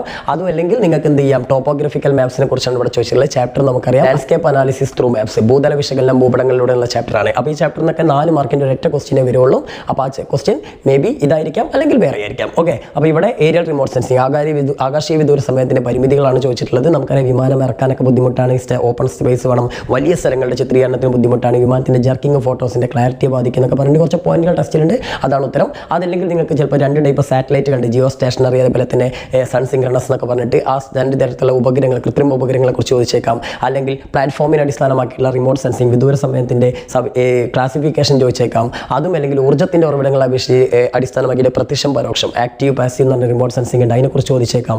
അതും അല്ലെങ്കിൽ GISൻ്റെ സാധ്യതകൾ ചോദിച്ചേക്കാം. അല്ലെങ്കിൽ ആവർത്തി വിശകലനം, ഓവർലേ അനാലിസിസ്, ബഫർ അനാലിസിസ്, ഇങ്ങനെയുള്ള സാധനങ്ങളെ കുറിച്ച് ചോദിച്ചേക്കാം. GPS-നെ കുറിച്ച് ചോദിച്ചേക്കാം. അപ്പോൾ ഇങ്ങനെ ഏത് വേണമെങ്കിലും ആ ചാപ്റ്ററിന് ചോദിച്ചേക്കാം. അപ്പോൾ അതൊക്കെ നിങ്ങൾ പഠിച്ചു വെക്കണം. പിന്നെ അതും അല്ലെങ്കിൽ എന്താ ടോപ്പോഗ്രഫിക്കൽ മാപ്സിനെ കുറിച്ചുള്ള സാധനം ആണ് ഇവിടെ നിങ്ങൾക്ക് വന്നിട്ടുള്ളത്. അതല്ലെങ്കിൽ നിങ്ങൾക്ക് നമ്മുടെ എന്ത് ചോദിച്ചേക്കാം, നിങ്ങൾക്ക് ഈസ്റ്റിങ്സ് നോർത്തിങ്സ് ഒക്കെ തന്നിട്ട് 4 ഗ്രേഡ് 6 ഗ്രേഡ് ഒക്കെ റെഫറൻസ് എന്ന ബോക്സ് ഉണ്ട് അല്ലേ, നിങ്ങൾക്ക് ആ ഫീൽഡിലേക്ക് വന്നിട്ടുണ്ടാവും. ആ സാധനം തന്നെ അതുപോലത്തെ ക്വസ്റ്റ്യൻസ് ചോദിച്ചേക്കാം. 4 ഗ്രേഡ് കാണാനും 6 ഗ്രേഡ് കാണാനൊക്കെ, അല്ലെങ്കിൽ ഏതെങ്കിലുമൊക്കെ ഫീച്ചേഴ്സ് എന്നിട്ട് അത് ഏതാണ്, അതിൻ്റെ കളർ ഏതാണെന്നൊക്കെ ചോദിച്ചുകൊണ്ട് അങ്ങനെ ചോദ്യം വന്നേക്കാം.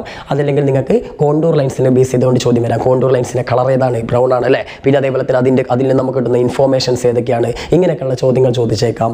ഓക്കെ, അപ്പോൾ പിന്നെ അതുപോലെ ഫിസിക്കൽ ആൻഡ് കൾച്ചറൽ ഫീച്ചേഴ്സ്, ഭൗതികവും അതേപോലെ തന്നെ സാംസ്കാരികമായ സവിശേഷതകളെ കുറിച്ച് ചോദിച്ചേക്കാം. അപ്പോൾ അതൊക്കെ എന്ത് ചെയ്യുക, പഠിച്ചു വെക്കുക. ഇനി അടുത്ത ചോദ്യം വരുന്നത് what are the important theories on the origin of state and political science എന്ന് പറഞ്ഞ ചാപ്റ്റർ ഉണ്ട്. രാഷ്ട്രവും രാഷ്ട്രതന്ത്ര ശാസ്ത്രവും. അതിന് ഓപ്ഷൻ ആയിട്ട് വരുന്ന ചാപ്റ്റർ എന്ന് പറഞ്ഞാൽ നമ്മുടെ സിവിക് കോൺഷ്യസ്നസ്, പൗരബോധം എന്ന് പറഞ്ഞ ചാപ്റ്ററാണ്. അപ്പോൾ ഈ 2 ചാപ്റ്ററിൽ നിന്ന് ഓരോ ക്വസ്റ്റ്യൻ വീതം വരും. 4 മാർക്കിന് ചോദ്യം വരുള്ളൂ. അപ്പോൾ നിങ്ങൾ സ്റ്റേറ്റ് ആൻഡ് പൊളിറ്റിക്കൽ സയൻസ്, അതായത് രാഷ്ട്രവും രാഷ്ട്രതന്ത്ര ശാസ്ത്രവും എന്ന് പറഞ്ഞ ചാപ്റ്ററാണ് നിങ്ങൾ പഠിക്കുന്നതെങ്കിൽ മക്കൾ എന്ത് ചെയ്യണമെന്ന് വിചാരിച്ചാൽ ഇതുപോലത്തെ ഒറിജിൻ ഓഫ് സ്റ്റേറ്റ്, അതായത് പവർ തിയറി, അതേപോലെ ഇവാലുവേഷണറി തിയറി എന്നൊക്കെ പറഞ്ഞ് കുറേ തിയറി ഉണ്ട്, ദൈവതത്വ സിദ്ധാന്തം എന്നൊക്കെ പറഞ്ഞിട്ടുള്ള പരിണാമ സിദ്ധാന്തം എന്നൊക്കെ പറഞ്ഞ തിയറി. ആ തിയറികൾ പഠിച്ചു വെക്കുക. അതും അല്ലെങ്കിൽ എന്താണ് നമ്മുടെ സ്റ്റേറ്റിന് വേണ്ട 4 ഫാക്ടേഴ്സ് ഉണ്ട് ഇമ്പോർട്ടൻ്റ് ആയിട്ടുള്ള, പോപ്പുലേഷൻ, അതേപോലെ തന്നെ ഗവൺമെൻറ്, സോവറിറ്റി, പരമാധികാരം എന്നൊക്കെ പറഞ്ഞിട്ടുള്ള സാധനങ്ങൾ അത് പഠിച്ചു വെക്കുക. പിന്നെ സോവറിറ്റി 2 ടൈപ്പ് ഉണ്ട്, പരമാധികാരം ഇന്റേണൽ എക്സ്റ്റേണൽ പഠിച്ചു വെക്കുക. പിന്നെ സിറ്റിസൺസ്, അതായത് പൗരത്വം 2 ടൈപ്പ് ഉണ്ട്, അതായത് ആർജിതം അതേപോലെ തന്നെ നാച്ചുറൽ, അതായത് സ്വാഭാവികം ആർജിതം അല്ലെ, നാച്ചുറലും അതേപോലെ തന്നെ അക്വയർഡും. അപ്പോൾ അതിനെക്കുറിച്ച് പഠിച്ചു വെക്കുക. അപ്പോൾ ഇങ്ങനെയുള്ള കുറേ ക്വസ്റ്റ്യൻസ് അതിലുണ്ട്. അതിൽ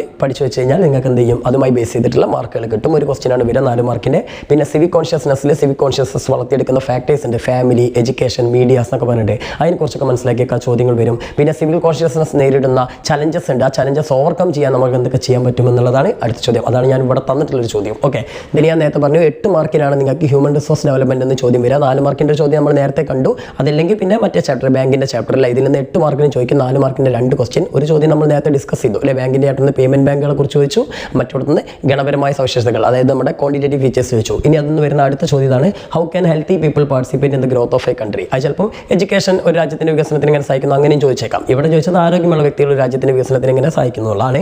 ഇനി അതിന് ഓപ്ഷൻ ആയിട്ട് വന്നിട്ടുള്ള മോഡേൺ ട്രെൻഡ്സ് ഇൻ ബാങ്ക്സ്, അതായത് ബാങ്കിങ് മേഖലയിലെ നൂതന പ്രവണതകൾ, അതായത് ഈ ബാങ്കിങ് കോർ ബാങ്കിങ് ഒക്കെയാണ് ചോദിച്ചിട്ടുള്ളത്. ഓക്കെ, അപ്പം ഇങ്ങനെയുള്ള ചോദ്യങ്ങളൊക്കെ വരാം. ഓക്കെ, ഇനി അടുത്തത് 24ാമത്തെ ചോദ്യം ശ്രദ്ധിക്കുക. 5 മാർക്കിൻ്റെ ചോദ്യമാണ് ജോഗ്രഫിയിലെ ഫസ്റ്റ് സെക്കൻഡ്. നേരത്തെ നമ്മൾ പറഞ്ഞു ഈ ചാപ്റ്ററിന് ടോട്ടൽ 8 മാർക്കിനാണ് ചോദിക്കുക ഫസ്റ്റ് സെക്കൻഡ് ചാപ്റ്ററുകളിൽ നിന്ന്.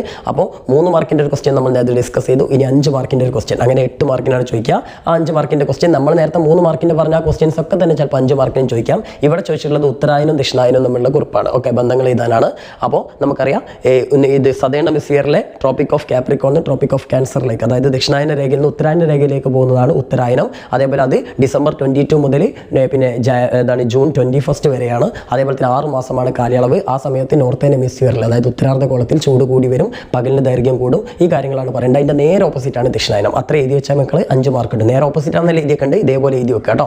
ദെൻ അടുത്തെന്താണ്, ഇനി അതല്ലെങ്കിൽ സമ്മർ സോൾസ്റ്റേസ്, വിന്റർ സോൾസ്റ്റേസ്, അതായത് ശൈത്യായനാന്തം അതേപോലെ തന്നെ ഗ്രീഷ്മായനാന്തം, ഇത് ചോദിച്ചേക്കാം. ആകെ ടയർഡായിട്ടുണ്ട്, കുറേ ടൈമായി എടുക്കുന്നത്. പിന്നെ അതേപോലെ തന്നെ ഗ്രീനിച്ച് ലൈന്, അതേപോലെ തന്നെ time zones, standard meridian, international date line, ഇതിനൊക്കെ ബേസ് ചെയ്തിട്ട് 5 മാർക്കിന് ചോദിച്ചേക്കാം. അപ്പോൾ എന്തായാലും മക്കൾ, പിന്നെ സ്പ്രിംഗ് സീസൺ അതേപോലെ തന്നെ ഓട്ടം സീസൺ, ഇതിനെക്കുറിച്ച് ചോദിച്ചേക്കാം. ഇനി മറ്റേ ചാപ്റ്ററിലേക്ക് വന്നു കഴിഞ്ഞാൽ ഇവിടെ തന്നിട്ടുള്ളത് ശ്രദ്ധിക്കുക, ഈ ചോദ്യം ഒന്ന് ശ്രദ്ധിക്കുക. രണ്ടാമത്തെ ചാപ്റ്റർ സെലക്ട് ചെയ്ത കുട്ടികളാണെങ്കിൽ എന്താ ചോദിച്ചാൽ, how do the sub tropical high pressure belts form, എങ്ങനെയാണ് ഉപോഷ്ണ ഉച്ചമർദ്ദ മേഖലകൾ രൂപം കൊള്ളുന്നതെന്നാണ് ചോദിച്ചത്. അപ്പോൾ ഉപോഷ്ണ ഉച്ചമർദ്ദ മേഖലകൾ സബ് ട്രോപ്പിക്കൽ ഹൈ പ്രഷർ ബെൽറ്റിനെ കുറിച്ചാണ് നിങ്ങൾ പറയേണ്ടത്.